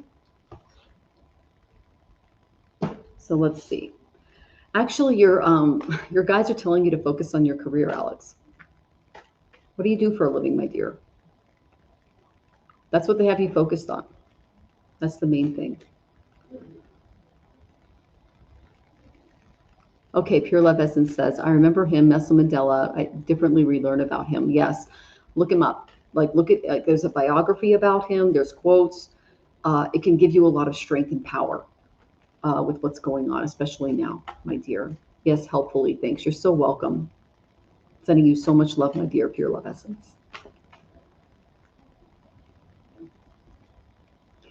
Oh, and Steve, I did do your reading. I hope you go back and read it. It's so good to see you in the audience. I really tapped into mom and dad there. I'd love to hear your feedback because sometimes I get my wires crossed, but they were going back and forth. One spiritual, one practical. Woo, that was fun. Okay. So, how does Ian feel about me? Well, your guides want you focusing on you. Did you meet Ian at work? Is there something going on with work? Because I'm getting 10th house energy here. You're fine, Alex. You're great. But you need to beware of Ian. Okay? You're a person of responsibility, success. You are able to really put things forward. Okay? No, not at work. Nothing at the moment. Are you at work? Do you have a career? That's what they want you to focus on. Because I got 3 of Pentacles here. There's a project, something that is going to come your way that they want you to focus on. That's going to help you become a person of power and status. It's coming your way. If I were to look at your chart, I could see if your 10th house was activated by a benefic like Jupiter or something like that, or Venus, even the moon. This tells me that's where they want your focus to be, not on relationships, but on your material gain and not on, a man is not a financial plan. Let's just put it that way. Okay, Alex, it's important that you focus on collaborating with others outside of interpersonal relationships to empower yourself. And that's what the guides are asking you to do. That's difficult to kind of achieve, but it's important that you focus on your career and working with others because that's what you came here to do. Your higher self said, you know what? I've had to rely on partners in past lives and do all of this stuff. And that's where some scars, those past life energies are leaking through and going, where's my partner? Where's my partner? I can do all these other things. Where's my partner? No, it's about you this time. It's about you taking sovereign control. It's about you becoming the best person or version of yourself when it comes to supporting yourself, because this is who you can be once you do that. Queen of Pentacles. Can't get much better than this, my dear. This is a resource manager. She's balancing expertise with care. She's managing her kingdom. She's practical. She's elegant. She's hospitable. She's grounded in her physical nature. She brings good fortune to everyone around her because she is a woman of worth and she is independent. I'm getting that Beyonce song in my head. Independent woman, okay? She's level-headed, she's controlled. She's a pragmatic sovereign, okay? So this is all about growing this part of yourself, putting that crown on and owning your sovereignty. When it comes to Ian, when it comes to this, the divine is trying to teach you something about yourself, to stop relying on people in and around you to provide the support system, either emotionally, mentally, etc., around you, and start owning your own power, because it's only going to bring insecurity when you don't take on those things. I got 9 of Wands. What does this tell me? Guard yourself from relationships right now. Put yourself first. Okay? So it's looking, this is where you're, see, This is who you are in relationships. This is who you are when you put yourself first, when you put your material needs first, when you start cooperating with others and you take on a career that empowers yourself. That's what they're asking you to do. Until you do that, you're not going to find a very balanced relationship. Okay. Otherwise, you're going to be like hyper vigilant, refusing, to let go despite all the exhaustion that you're put through. This tells me that Nelson Mandela, are you just here for the readings tonight? The greatest glory in living lies in never failing, but rising every time we fall. Okay, so he was an undefeated warrior who was standing guard. He was wounded, but fully prepared to fight in the final round of his life. You need to do the same thing.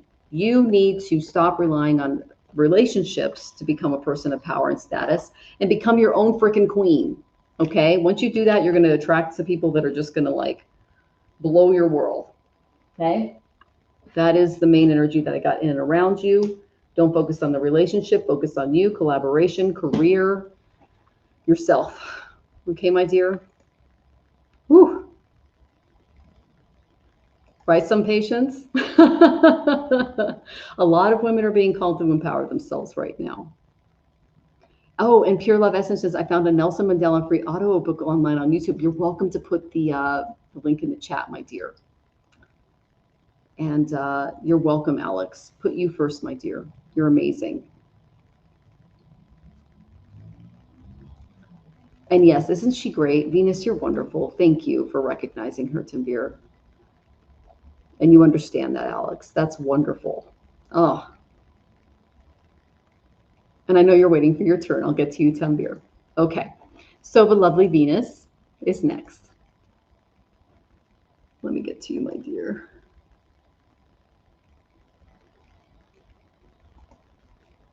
Okay. Reading on your mother's health, her date of birth, 7/8/51. Okay, I don't have time to put it in because when I pull up my software during the show, it can cause the feed to interrupt, and I don't want to. I don't want to log off on you guys. So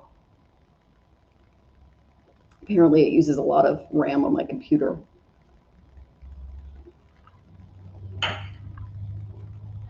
Okay. So happy birthday to your mom. Happy birthday. Happy birthday.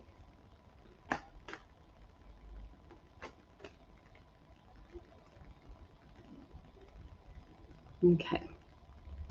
And questions are closed unless we get a donation, everyone, okay?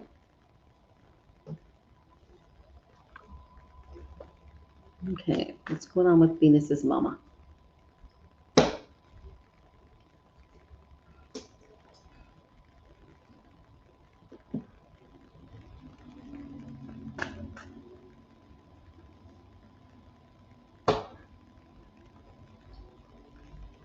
Oh, come on, you guys. This is good. All right. First card I got was Cancer. Cancer's the sign of mom. It rules the 4th house. It's what makes us feel stable and alive and good. Okay, my dear? So this is all about you finding you and being completely you.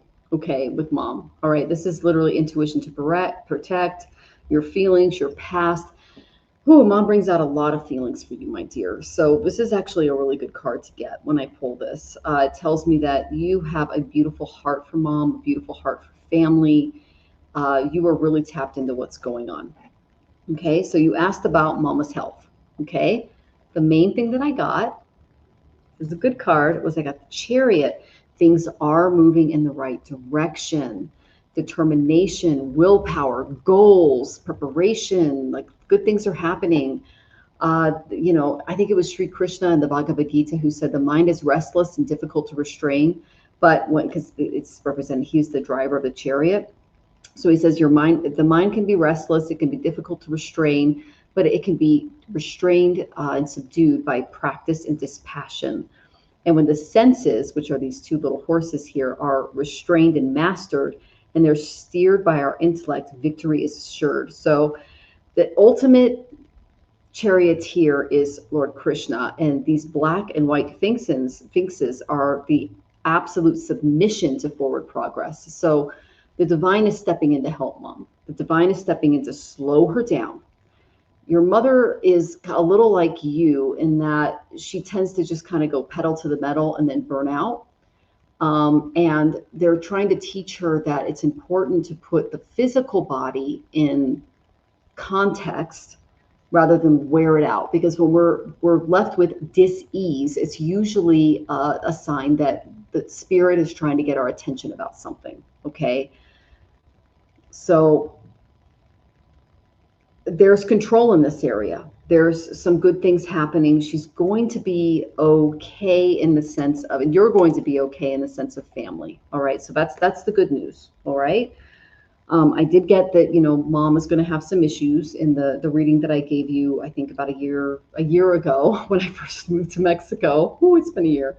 But the main thing that I got was the 10 of Pentacles. The 10 of Pentacles is the happy family.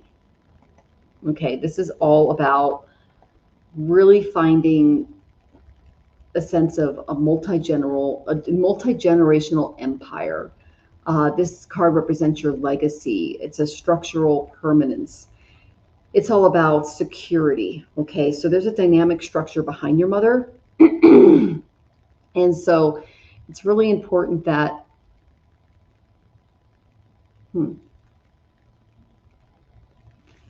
you look at this as a peak of structural artha. Artha means material balance in the family and the building of a generational financial system that's so vast and permanent that it outlives individual rulers. You are a very important part of your mother and your father's dynamic because you understand the business, you understand the family, and you can carry on the legacy. So it's important that you learn from her what she's carried on to you, and that you integrate yourself into the systems that your parents have created in order to carry on the legacy of Artha. It's A-R-T-H-A. You can look it up. It's a Sanskrit word for carrying forward the work of legacies of families of truths that bring people into the human body and into these experiences toward the divine. It's a beautiful thing. I think it was Nathan Rothschild that said that I care not what puppet is placed on the throne of England. The man who controls Britain's money supplies the control of the British Empire. So it's important that you get control of the money. It's important that because you can be trusted with it. So talk to mom about that. Talk to her about how it's being organized, how it's being regulated, because you're at the peak of your structural artha, which tells me that you are helping build a generational financial system for the rest of your family that's so vast and permanent that it outlives individual rulers. So you can be trusted. And it's important that you make yourself a trusted resource in the family so that you can protect the other members. And that's why she's staying alive. That's why she's helping you with that chariot energy and moving the family legacy forward and supporting the other members of the family. Okay, and know that there are some people in your family that are a little bit foolish. Don't listen to them. Okay, that's the main thing. Because any fool can make a fortune, but it takes a man of brains to hold on to it, or a woman in your case. So it's important that you follow that legacy. Okay.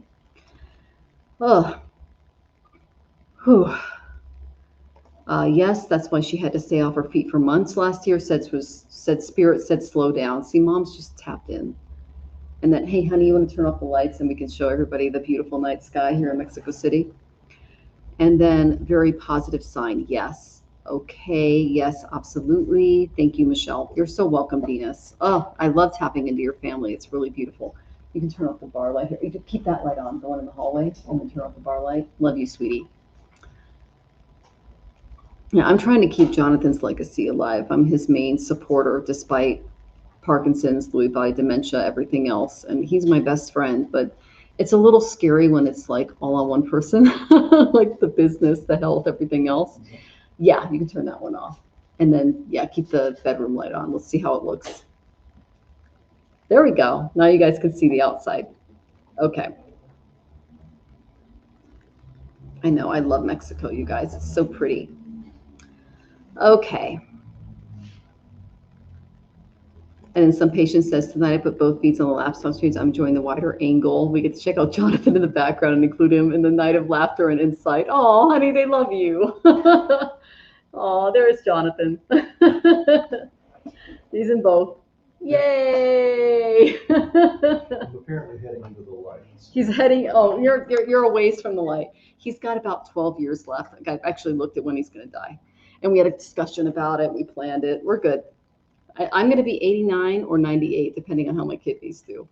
So I know it's true because, I mean, when you're in Jyotish this deep, when you're like under a self-realized person learning this stuff, it's you just know. Like, I know when Donald Trump's going to die, it's not going to be, yeah, okay, that's a whole thing. So Venus says, I'm the most trusted in my family. If it wasn't for me, my dad would have been cremated and he wouldn't be cremated. Yeah, there you go. Yeah. So my dear, that's you. Time to take over. Your mom is staying alive so she can teach you, she can pass the baton. I just got a track race and I coach track and she was passing you the baton. That's Spirit's way of telling me that she's going, hey girl, you got this. Live like there's no tomorrow. Oh my God, Michelle. Yeah. Do you and Jonathan have children? We had chihuahuas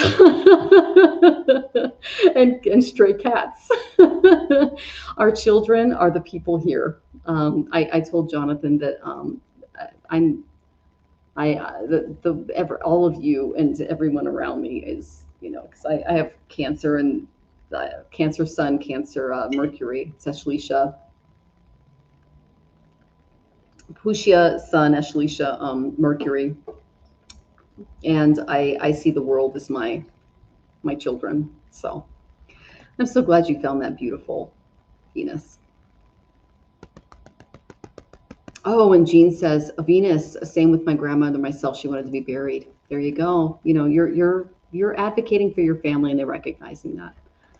And lovely to see you, Kaylee. Oh, love you in the the astronaut costume. It's not too late to ask the question, Rhoda, if you tip, but questions are closed unless we receive a donation. Okay. Whew.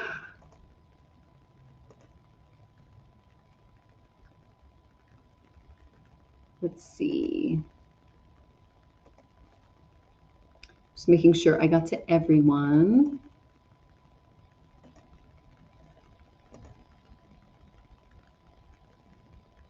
Okay. I think I got everyone in the tippers. Okay. So let's go in order. Amon 99, are you here? I love that you're going into psychiatry. That is a very Ardra job. I wonder if you have any planets in Ardra Nakshatra, especially in your D10 chart. Exogene, I know you're here. You're next. Intentions toward me. Maria Scorpio, are you here? Frank Bell, are you here? You're the next three, okay? You have to be here for your questions, my love. Oh, Fun Boy, you tipped. Okay. And then, oh, Exogene, are you Leo Tropical Sun? Yes, I am. My birthday's this month on the 27th. I'm going to be on with Gerald on my birthday, so... And then my doctors gave me 9 to 13 years with my heart condition. Well, I can tell you. I can actually tell you when you're going to, like, if you really want to know, because we have to be careful with it. But like, if a person asks me, like, person to person, I'll give it to them. Like, I know when I'm going to die, and I know when Jonathan's going to die. I don't like mention it out online or like in person when it comes to even celebrities, because I don't want that bad karma. But if people ask me, like in private, I'll tell them. So. And then Fun Boy, how will things turn out working with Sri Yantra? What to do if you move from town? Okay. Om Shreem, Om Shreem, Om Shreem, Om Shreem. Wealth will come your way if you do that mantra. Okay. And the yantra is a beautiful, beautiful thing to look at and focus your attention on as you do Sri Yantra and mantra as well. If you move from town, spirit is everywhere. It is the all-pervading essence throughout the universe. So it doesn't matter where you move. But I can look into the astrophotography of your chart to figure out what your karma looks like in different places. Because you as a jiva or individual soul can be affected by your karmic influences from past lives, aka samskaras. But when it comes to the yantra and the worship, it's the same everywhere. And just saying the mantra, especially in Kali Yuga, in the Mitra Loka, where all things die, where all things perish, which is where we live here on Earth, Uva Loka, it's one of the most powerful things that you can do, look at, and focus on. Okay, so I will pull some cards for you, fun boy, just to kind of see the energy in and around what you're doing for your current spiritual practice and whether or not it's in alignment with what is going on for you and what's going on with spirit. Okay.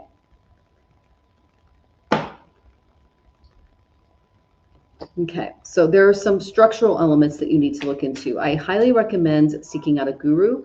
Sri Ravi Shankar is very good. He's like the main guy right now, right? Sri Ravi Shankar. Yeah. Oh, we got a flyer. I got the sun for that. So, all right. So you're currently not seeking the right guidance when it comes to your worship practice. If you say Om Tat Sat or Tat Twam Asi at the end of any prayer, it will negate a lot of the negative effects, especially if you're coming from a place of bhav or love when it comes to your practice of Shri Yantra and Shri Mantras. Okay, so it's really important that your heart and your soul is into it, but it's very, very important to seek out a guru for your practice. And Sri Ravi Shankar is the main guy right now. But I got the reason that it's not working out. I got 3 of Pentacles reversed. Okay, this tells me that you need to come together with other people for your bhakti. And keeping together will bring you a lot of progress, because when you work together, that will bring a lot of success in your spiritual path and advancement, especially when it comes to everything else, because this is a lack of cooperation card. You know, I think it was Stephen Elop. He was the former CEO of Nokia. My first cell phone was a Nokia. And he said, if we didn't do anything wrong, but we somehow lost. And I really looked into that as just someone who worked in the tech field. And it's a shadow side where there's like very internalistic bureaucratic friction happened because there was a lack of specialized skills for the Nokia company. And that failure to collaborate resulted in a total systematic failure. Nokia could have been like the next Motorola, or it's kind of like the difference between Toyota and Nissan when I was taking business in college. If you look at this from a perspective of spiritual advancement, you've got to find a CEO to follow that knows what they're doing, and you need to find a good guru. So that's the main thing that I got. Once you find that good guru, you're going to literally come into a new way of being and thinking about looking at the yantra, etc. Okay, the sun card is really important because it tells me that you are stepping into a new childlike relationship with the divine. This is about radiance. It's about radiance. It's about joy. It's about validation. It's success. Joy is your ultimate reality. It's the very nature of our spirit. When you enter into Ananda, into Samadhi, your inner sun shines forth unconditionally, and it illuminates this entire universe inside of you with just love and light and bliss. And it's the absolute peak of solar vitality. So when your ego is fully integrated and it radiates pure life-giving warmth, that can only be realized by a guru who can sit down with you and show you what that looks like. For me, it was through the Sivananda Yoga Vedantist Association, through my husband who worked under a self-realized person who recognized a saint. That's how I found it. You have to find a guru to follow, read the texts. You'll know it when you recognize them. But if you're really going to follow this path, it's important that you have a preceptor to guide you along the way. And that way you're able to connect with the yantra, connect with the light, and fully integrate it into your being, both on a material and spiritual level, so that you can integrate both the jiva, which is here on earth, and also your higher astral self, which came here to learn quite a bit. Okay, fun boy? Hope that was helpful. Whew. Okay. Haven't started yet. A guru might be out of my pool. Well, he actually does a lot of visits throughout various US cities and things like that. So I recommend that you just go to one of the conferences. You can actually just follow them on social media, buy their literature, and look into the writings and follow the actual tenets of a guru. You can take online classes as well. If you can't afford to physically move, because gurus are everywhere and they can reach across planes, just like we can with the internet. Oh my goodness. Whew.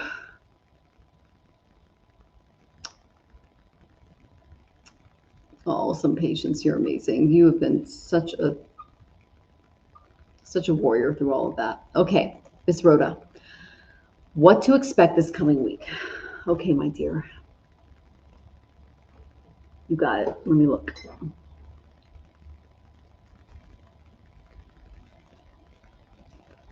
There's this really good orange and mango juice here in Mexico that I'm like addicted to.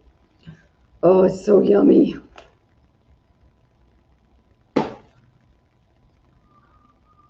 have to mix it with a little bit of water because it's a little too sweet and sour, but oh my gosh, it's so good.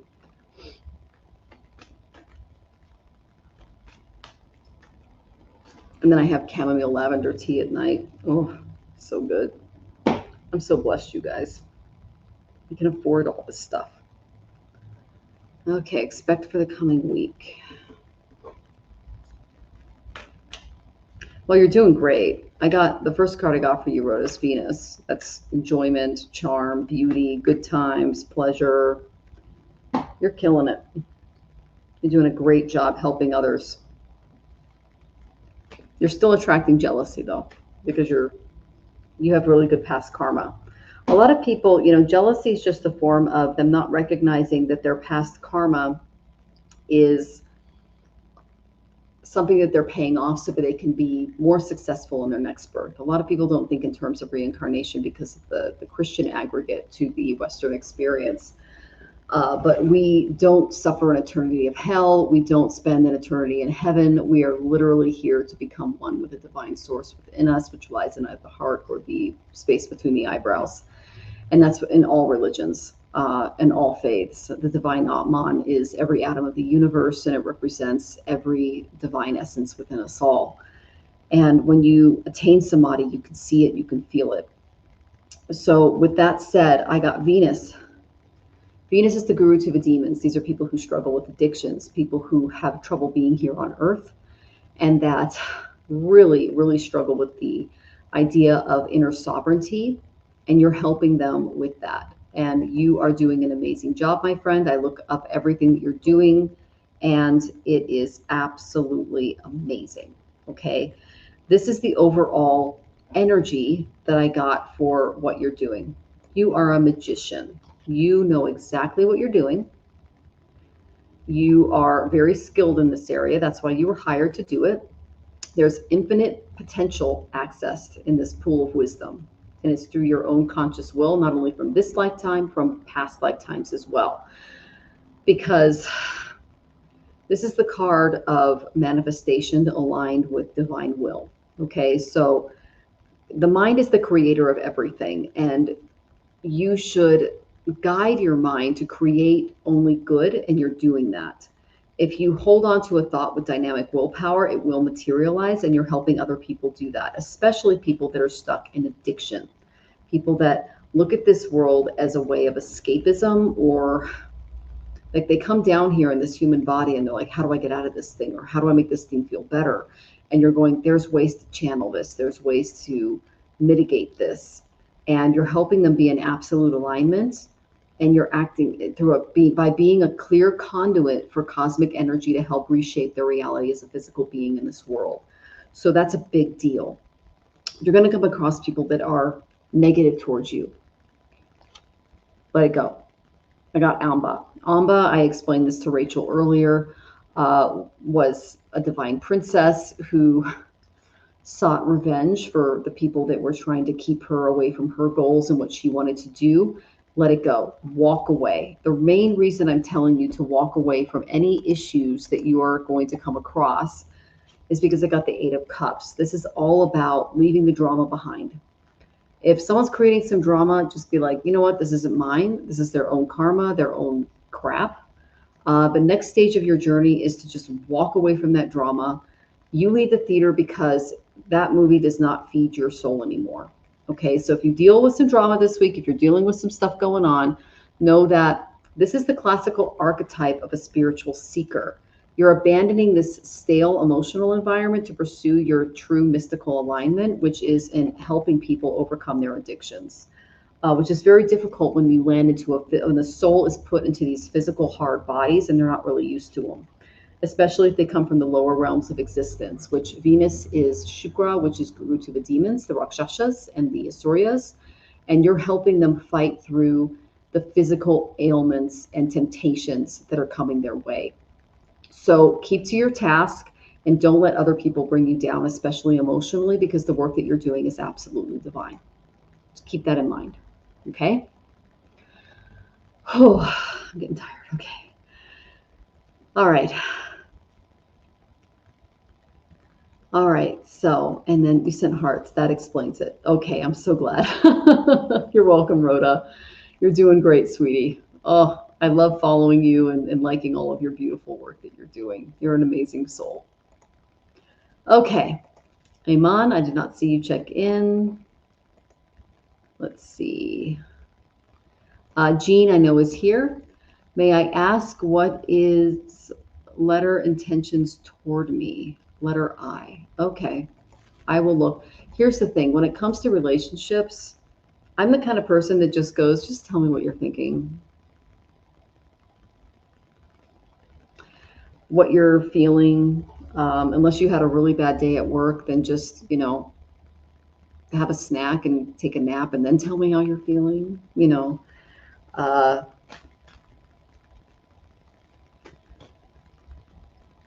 Let's see how they're feeling towards you. If they're not able to, oh, this is karmic. Okay. If they're not able to express themselves or show themselves to you, it's because they're hiding something that they don't want you to see. They could be ashamed of it. What is it, you guys? Huh.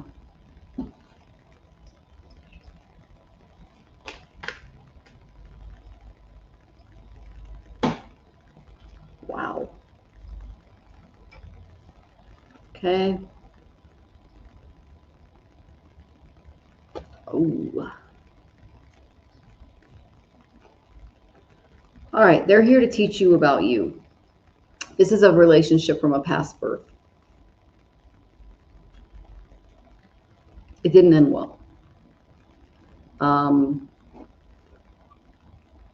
It didn't end well at all. Okay. Let's see. He's been sick with chronic illness for several months. It's the sickness that he's embarrassed of.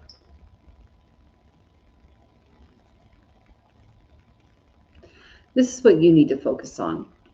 This isn't your karma.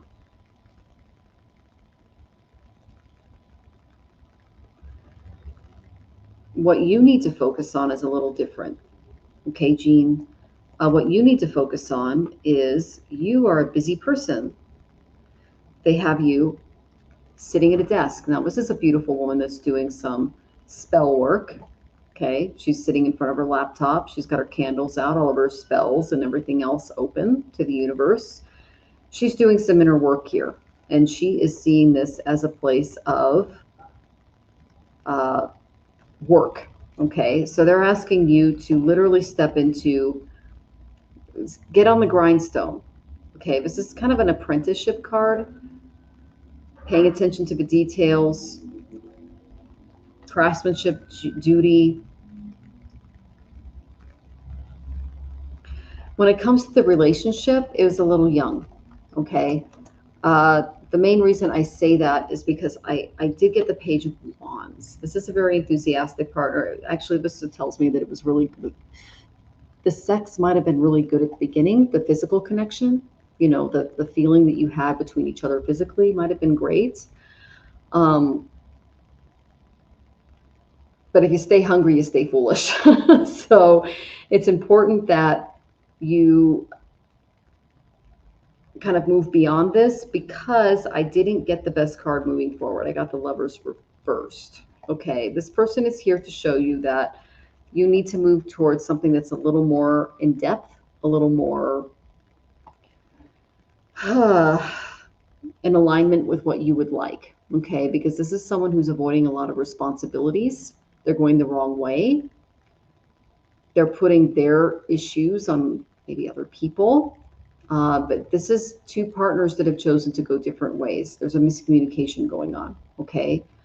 I think it was, oh God, who said that the heart was made to be broken. The worst thing about choices is that they show us what we are willing to betray to get what we think we want. I think that was Oscar Wilde that said that. And this is the shadow side of the misalignment that you have in this relationship. It's toxic relationship dynamics. It's internal conflict, codependency, making choices based on a surface level of desire, which is just like, hey, girl, that's it. Okay. What you're being asked to is to connect with your heart space, to connect with who you really are. I actually had a dream the other night with George Harrison, and he's my favorite Beatle. He's the quiet Beatle, and he represents the Ace of Cups for me, because you can see the heart space is here. It's open, it's beautiful. And he was a bhakti yogi. He connected with Yogananda. He connected with a lot of the spiritual yogis. He brought the Beatles and their music into the yogi and the atmosphere of higher dimensional thinking and being. And this is about spirit telling you to choose new love through compassion, desire, and an open heart, and not seek love that's just based on physical connection or superficial appearances. Okay, so you're pouring your love into a bottomless cup, but you need to start doing it from a place of the vessel of divine love. And what George Harrison said to me during the dream was, he said that the only thing we have to work on in this life is how to manifest love. Every one of us has a drop of that ocean, and we have the same qualities of God or the divine. So if you see yourself as a drop in the ocean of divine love, that is the ultimate expression of pure bhakti, the mystical realization that your soul is a drop in the infinite ocean of love. And when you realize that, you will attract a better love toward you, and therefore walk away from this past life thing of having to work for love, and it ends up being superficial. Okay? God, you guys are really loud tonight. Okay, I'm going to jump in here. There we go.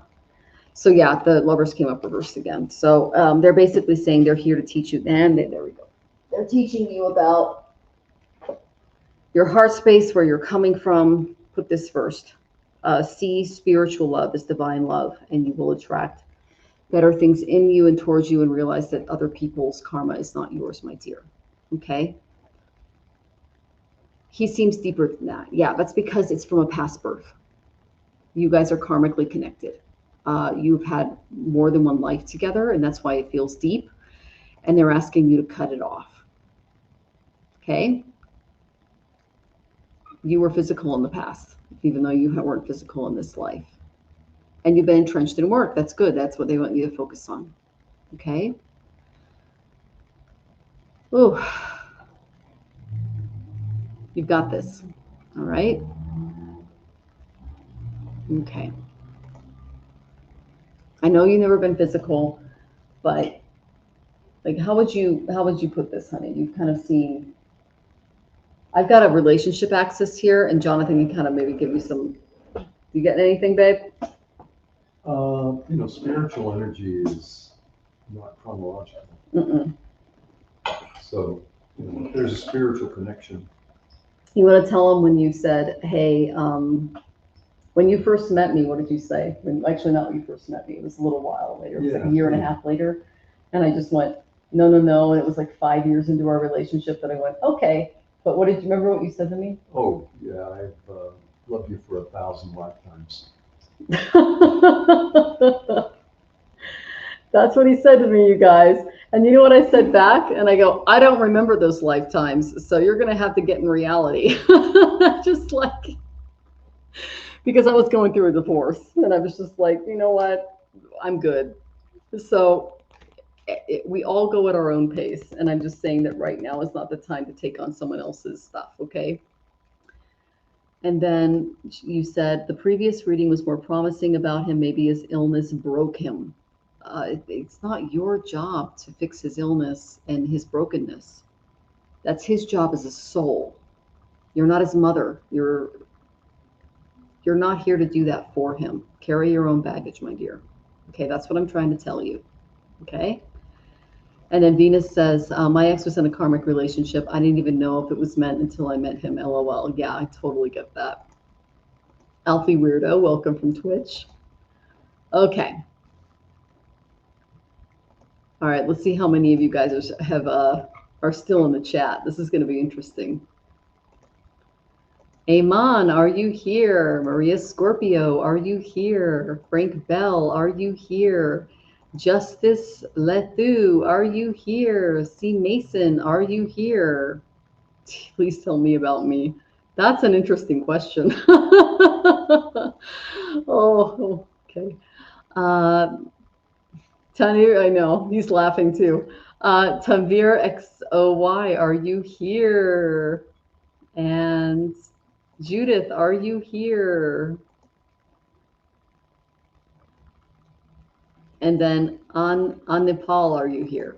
All right. You guys are the last in the chat.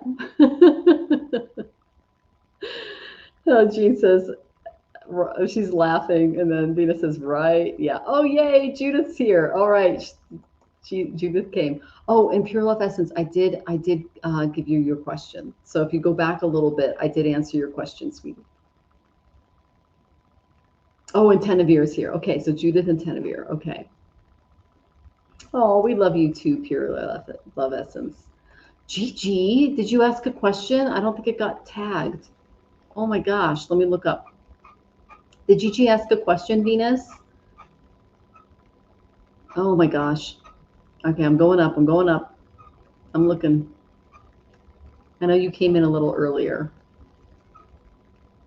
I know that it's late there for you, but I'm not seeing it. Sometimes the questions don't come through. Yeah, it didn't come through. I'm not seeing it. Just to save you time, Venus. Okay. All right, so let's go ahead and get to, let me get back to the bottom here. Wow. A lot of you guys in the audience tonight. It's so great to have you all here. You're a great audience. Yeah, it's not on the mobile chat, Venus. Is number 2. Okay, Gigi. Re-ask your question and I'll put you in, love. Thank you for telling us. Sometimes it doesn't pop up on my end, because I'm on StreamYard, so it's a little different. And some patient says, another action-packed night of readings. Your following is growing. You'll have to start taking reservations. Oh my goodness, you're so sweet, some patients. I appreciate that. It's not on yours either, Venus. Yeah, so it's, Gigi, we didn't get it. It just didn't come through, love, if you asked the question. But if you do, I'll honor it. Okay, sweetie? So Tanvir was actually before Judith, according to the questions. I'm going to go ahead and delete everyone who did not check in. Give me a second. Because if you're not here, you're not here. All right. I love that the people that are most insistent don't tend to stick around. It's very interesting to me. So we have Tanvir, and then we have Judith. And then Gigi, re-ask your question, and I'll get you in, love. You can change your question. Yeah, there you go. Maybe that's why Spirit didn't let it go through. Love it when that happens. And then Judith said, you saw Gigi's question very early on. I saw it. Okay. All right. So you're, again, I'm going to honor it. So Tanvir, a few months I had to face many difficulties. My business went down and things went out of hand. Now I know what happened to me. Okay. If you go to my website, astrologicaltarot.com, and tell me your ascendant sign, I can tell you what planets are going through your, well, business would be 10th house. Could be 6th, employees. It just, your 10th house is Pisces. That would tell me everything I need to know because you have Shani going through there right now. But I'll pull some cards for you, okay, love? What is going on? Many difficulties, business up and down. Well, I'll tell you, the whole world economy is shifting, and we're heading into World War III because the entire, if you look at the Yama return of the world, the entire Western world is going through Lord Yama right now. He is collapsing old systems and making way for new ones. And if you're able to connect with neurodivergent people and systems, you're going to be able to better understand the future of the next empire that's coming. If not, Saturn might be going over your sun, because I got the sun reversed, and then I got Capricorn. That could be going on, but your ego's getting like squashed when it comes to business. That's huge, and Lord Yama's involved. It could be Pluto, which is Lord Yama. He's here to teach you something. He's the brother of Lord Shani, and he's Lord of Death. Okay, yeah, you're going through some karmic stuff. You're going through some ego battles. This is big stuff, okay? All right, Gigi, I got your question in. And Salama, questions are closed unless we get a tip, okay, love? Okay, so Tanvir. So the main thing that I got was Capricorn. This represents business. This represents how you represent yourself to the world. It is, it's your material security. It tells me that you are very entrepreneurial minded. All right. So this is why this is so difficult for you, because you are very much in the throes of putting your ego into what you can accomplish as a human being on a material level. I got death reversed. Okay, this is a fear of change. You're clinging on to fear of the unknown, and you're gripping onto outdated situations when it comes to your relationship with your business. So it's important that decay is resistance to change, and your business will decay until you start making some major changes in the way that you integrate your business moving forward. So the denial of death is a desperate clinging to what has already expired. It's partially responsible for people living empty, anxiousless, and purposeless lives. So it's really important that you stop holding on to the corpse. Okay, that's the main thing they're showing me. And you're being paralyzed by this fear of change and terminal decay, and it's bringing for a lot of prolonged suffering through stagnation.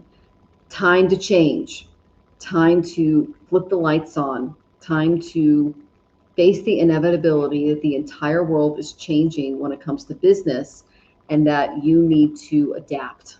Okay, my dear, because this is a big freaking deal when it comes to how we, I think it was Einstein that said that the highest knowledge is adaptation. It was something like that, where he said the more adaptable you are, the more intelligent and knowledgeable you are in moving forward. So the next card I got, and this is how you're feeling, okay, was I got the Sun, but it came up reversed. Okay, so this tells me that there are going to be a lot of delays as you adapt to these changes in your business. AI changed the world, and it's going to continue to change the world. I worked in search engine optimization. It's dead. I'm now working in AI when it comes to my career. So there's going to be some bad communication, some delays in your success. There's going to be some happiness, but not as much as what's needed. And it's important that you take any feelings of unworthiness as you go through this transformation and toss them aside, because it's really important that you keep your face, like you want to put this upright, not upside down, okay? Keep your face to the sunshine, and then you can't see the shadow behind you. If you turn away, the shadow will engulf you, and your own light will become a scorching desert of arrogance. So it's, I think it was Helen Keller that said that. So your shadow side is being temporarily, you're being temporarily blocked, okay? There's a severe energy drainage going on in the business because you're facing this fear of change. There's an overinflation of pride when it comes to the business and everything you put into it. And know that anything ego attached that you have to your business is going to burn others. Okay. So if you want to bring yourself into a place of prosperity, it's important that you see the signs and the symbols. Now, I can tell you that your competitors have a huge advantage against you, okay, because they're already looking at the future. They're seeing the writing on the wall and they're making changes. They will win unless you make these big changes, okay? This is the card of defeat. This is ruthless and strategic dominance. We're headed into a global oligarchy, okay? I've actually, when I was in college, I was part of thus Facebook. I'm the same age as Mark Zuckerberg. And I actually talked to him on Facebook when I was in college. And one of my favorite quotes by him is, move fast and break things. Unless you're breaking stuff, you're not moving fast enough. And that's what the AI race is all about. That's what these guys are doing. And they're a little bit bullyish when it comes to how they're doing things because these guys are neurodivergent. They think very differently than the rest of us. They're very cutthroat in their tech oligarchy ambitions. They use logic and strategy to completely conquer an entire market, regardless of the human collateral. So it's important that you understand that that is the force that you're working against, and that unless you work with this, you will be left behind because that is the future. I highly recommend you look into the various systems that could keep your business on front and on top. But if you look at the old systems and refuse to realize that the entire world is changing underneath us and not adapt to the Richter scale, to the changes that are taking place, that you will be left behind. Okay? Whew. I hope that was helpful. I've got an Aquarian moon worked in tech. Okay? So I've got a little bit back there. All right. Miss Judith, and then we have Gigi. Please advise what you see from me for the rest of July and August regarding finances, job, and home. Okay, well, we're just going to get a overall because that's a lot, sweetie. Okay. Oh, can you get me some water with a little bit of the mango orange juice? Thank you, baby. Love you. Okay. So, July and August. Again, get a reading with me and I can look at all these things, but you asked for finances, which is 2nd and 8th house, also 11th and 5th. You asked for job, which is 10th house, and you asked for home, which is 4th. So I don't have your chart in front of me, but whatever comes in strongest, I'll see. I'll go to my karma cards first. What do you guys want to focus on? 11th house, finances. Finances and tribe. That's what they want you to focus on, okay? Now, the financial houses of the United States are about to get attacked in 2027 into 2028. It'll hit its peak after June 25th, 2027, when Jupiter removes its aspect from the 2nd and 8th houses of savings and inheritances. And then Ketu takes over, and that's going to bring a lot of issues in those areas. The banking systems, everything is going to be replaced. So that's important because if you look at the actual methodologies that Doge put in place as they disaggregated the system, a person doesn't become a 1.4 trillionaire overnight. Okay? It's because it took advantage of various systems that were put in their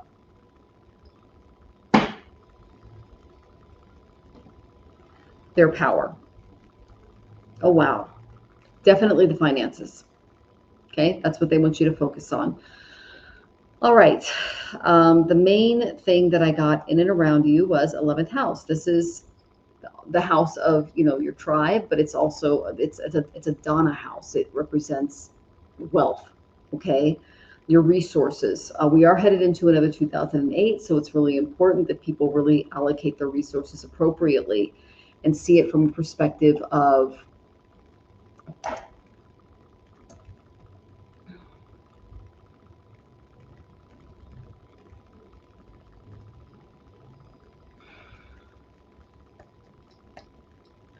change and integration, because when Rahu goes to Aquarius, which represents the natural 11th house, everything's going to get turned upside down and inside out. Okay?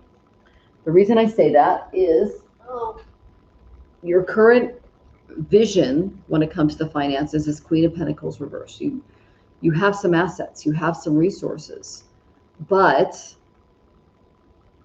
there's a toxic material security in and around you. It's important that you really pay attention to what you're spending your money on. You know, I'm just going to give you what my best advice based on looking at the charts of countries around the world, the United States, etc.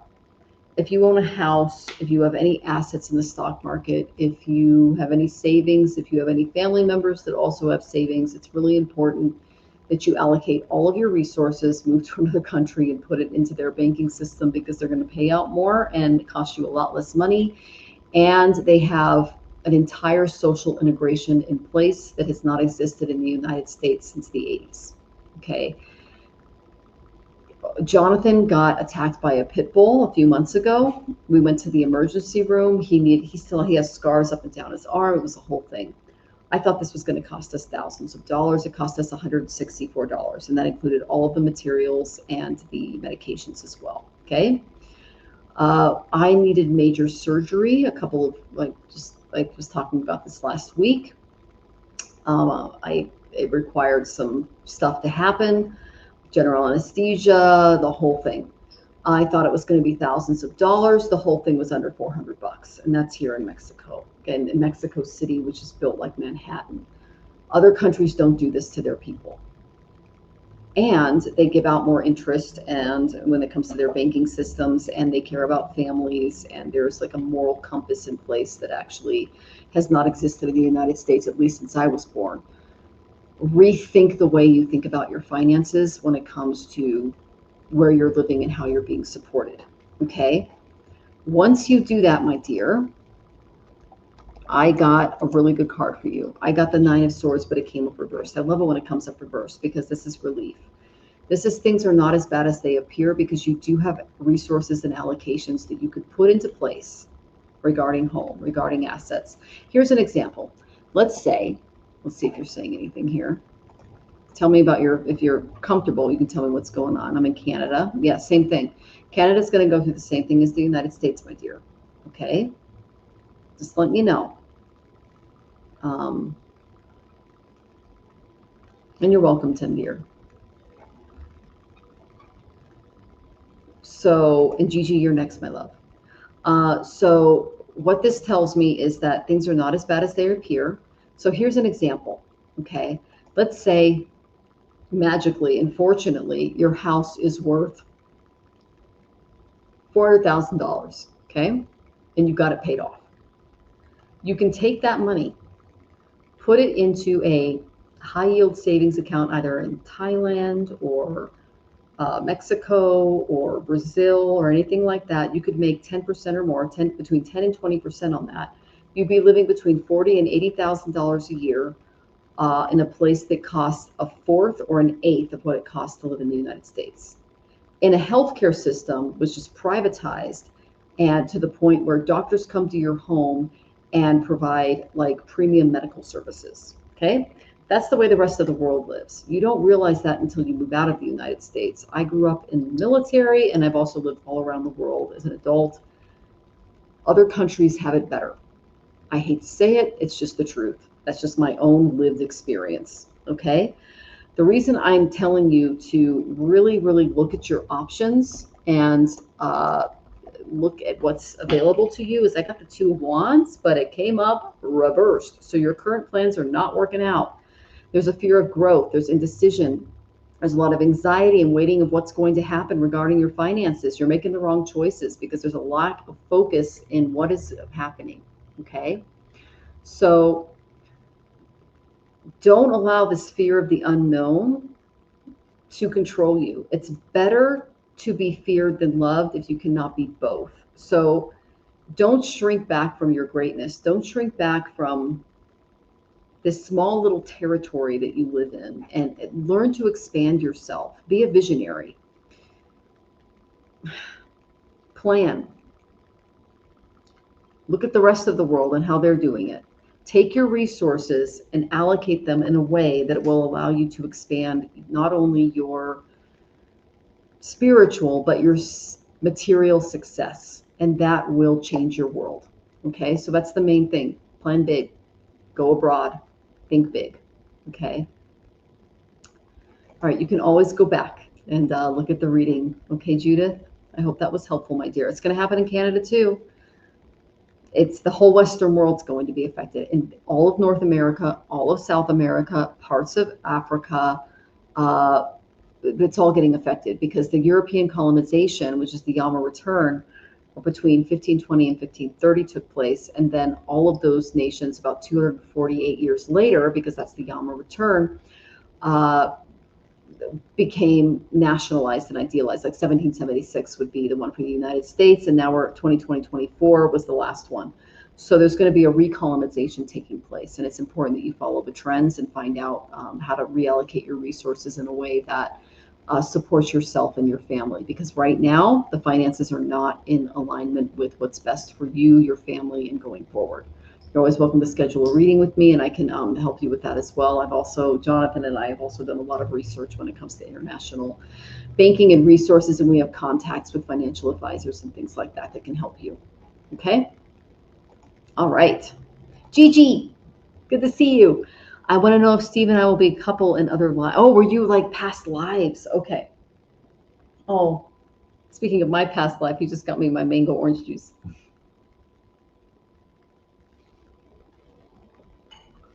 Okay, here we go.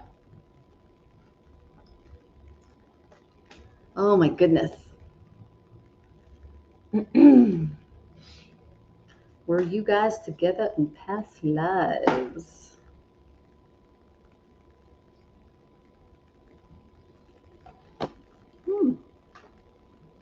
Well, here's the thing. I do past life readings and I do relationship readings, okay? What I do is, and the thing is, the software that I have and the stuff that I do, it's, how do I say this? I am certified to help with arranged marriages in India. Okay, so I can definitely do a full-on relationship chart for you both and determine the compatibility and past life connections and things like that. I look for conjunctions within a chart, especially when it comes to certain planets and things like that. Okay. Oh, you guys are definitely karmic. Let's see. I'm wondering, have you gone to France yet, Gigi?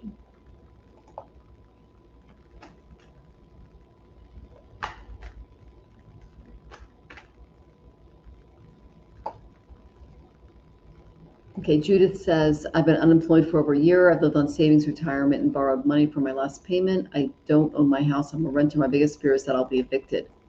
Time to collaborate, my dear. Are you completely alone in the world? Or do you have other people and resources in and around you? Oh, wow. Gigi. Okay. It's karmic, but it's not good. You're here to like make amends with each other. Okay. There was a lot of drama in your past life together. Okay. You guys had a bit of a tower moment. I got Uranus. This is Indra. Okay. This is a big lightning moment that happened. It could have been when you were 21, 42, or 84. I'm guessing 21 and 42, but this is big stuff. Okay. Justice. There is a literal coming together of your souls to bring justice to a situation that was unfair in a past birth. Have strength as you go through this because it's some big stuff. There's a lot of emotional upheavals and things like that. There was some revenge that happened. It's important that you don't do it in this birth. What happened? If you guys really want to know what happened, the main thing, how do I say this? The main issue that you guys had, Gigi, was there was a major betrayal when it came to marriage and family.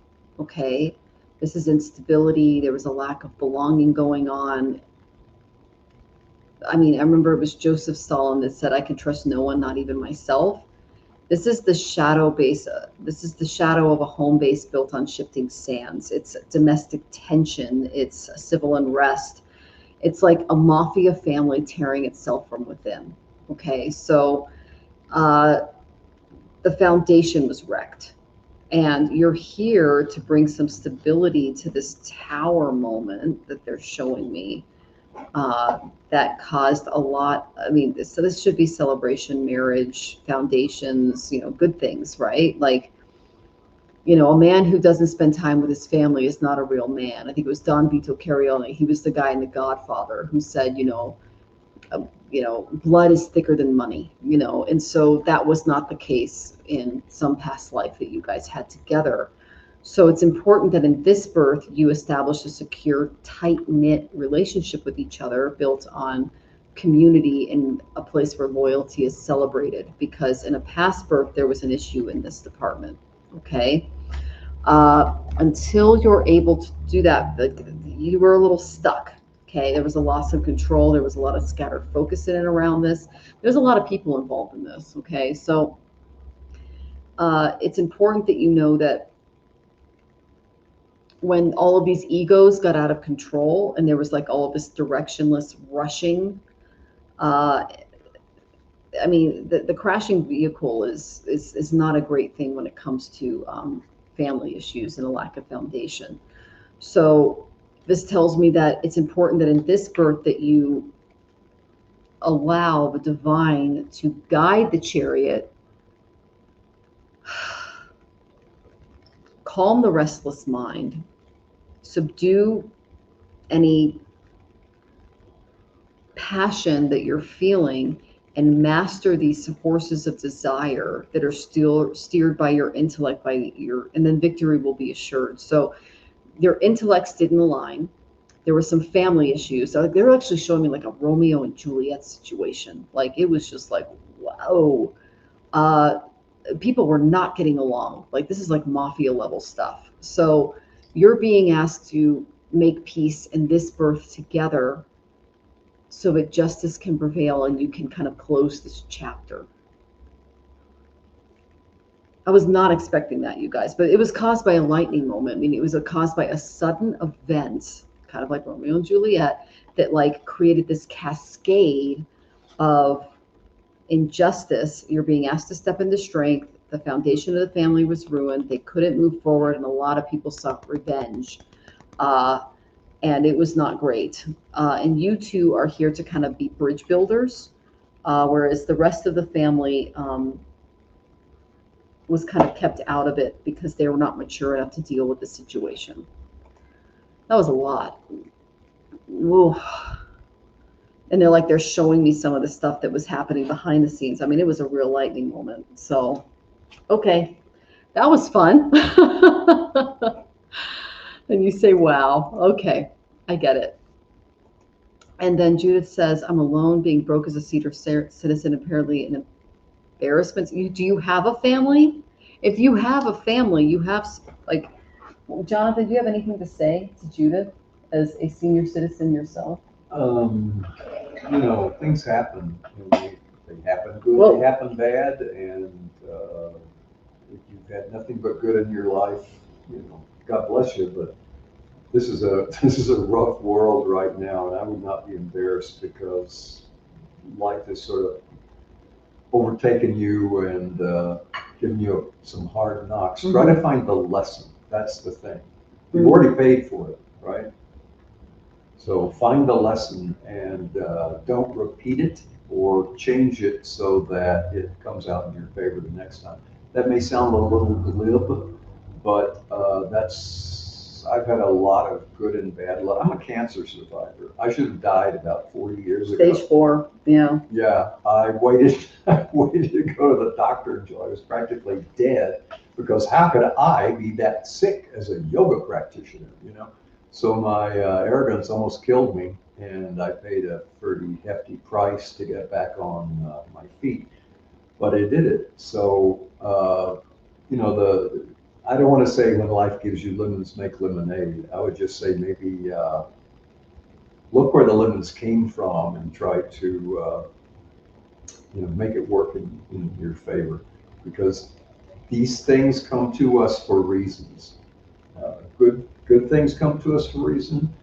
Bad things come to us for a reason. Everything is a lesson. Again, it sounds really glib, but I really had quite an education in this lifetime. I could tell you the span of my career, but you'd think I was lying, But yeah, don't ever be embarrassed by being yourself. If we could control our destiny, we'd probably all have done different things and made different colossal mistakes. You dealt with what came to you, and you're still here. So there's still time to do other things. Just get up and do them. You got this. Okay. All right. Extra love to you. Oh my goodness. Okay. Well, we thought that was helpful, everyone. We got through tonight. It's been almost 3 hours and I'm exhausted because spirit was really coming through. I mean, we even had some celebrities come through and give us some advice. I love it when that happens. But I just want to send you, and then Venus says the best advice comes from experience. Tanvir says, all the best for you, sir. Much blessings to all. Thank you. And Gigi says, La Huese, okay, you were 40 years ago. He invited you to France and you had an ex-partner, 40. Okay, wow. So it's been 40 years and you both had ex-partners that got in the way. Mm-hmm. That's very Romeo and Juliet. So you guys are here to clear the air. Okay, so much luck and love to you as you do that, because that's some big stuff. Okay, I just want to send you all tons of love. Know I'm going to be here next week, same time. And I look forward to this every single week. And I appreciate all of your time and your energy and sticking around. And know that Jonathan and I, we wake up every single morning and we do our mantras and our prayers for you before we go to bed. We do the same thing, and that you're all in our hearts every single day. So know that regardless of the things that you're going through, you're never alone. Divine is always with you and teaching you. And that if you ever need help, you're always welcome to email me and I'll include you in our prayer list. Okay. So again, I'm astrologicaltarot.com. My name is Michelle Marie. You're always welcome to schedule a reading with me. I get really deep, and I really look forward to connecting with you guys on a personal level as well. So totally appreciate your time and your energy tonight, and I will see you all next week. Om Shanti, Om Love, Om Peace. Sending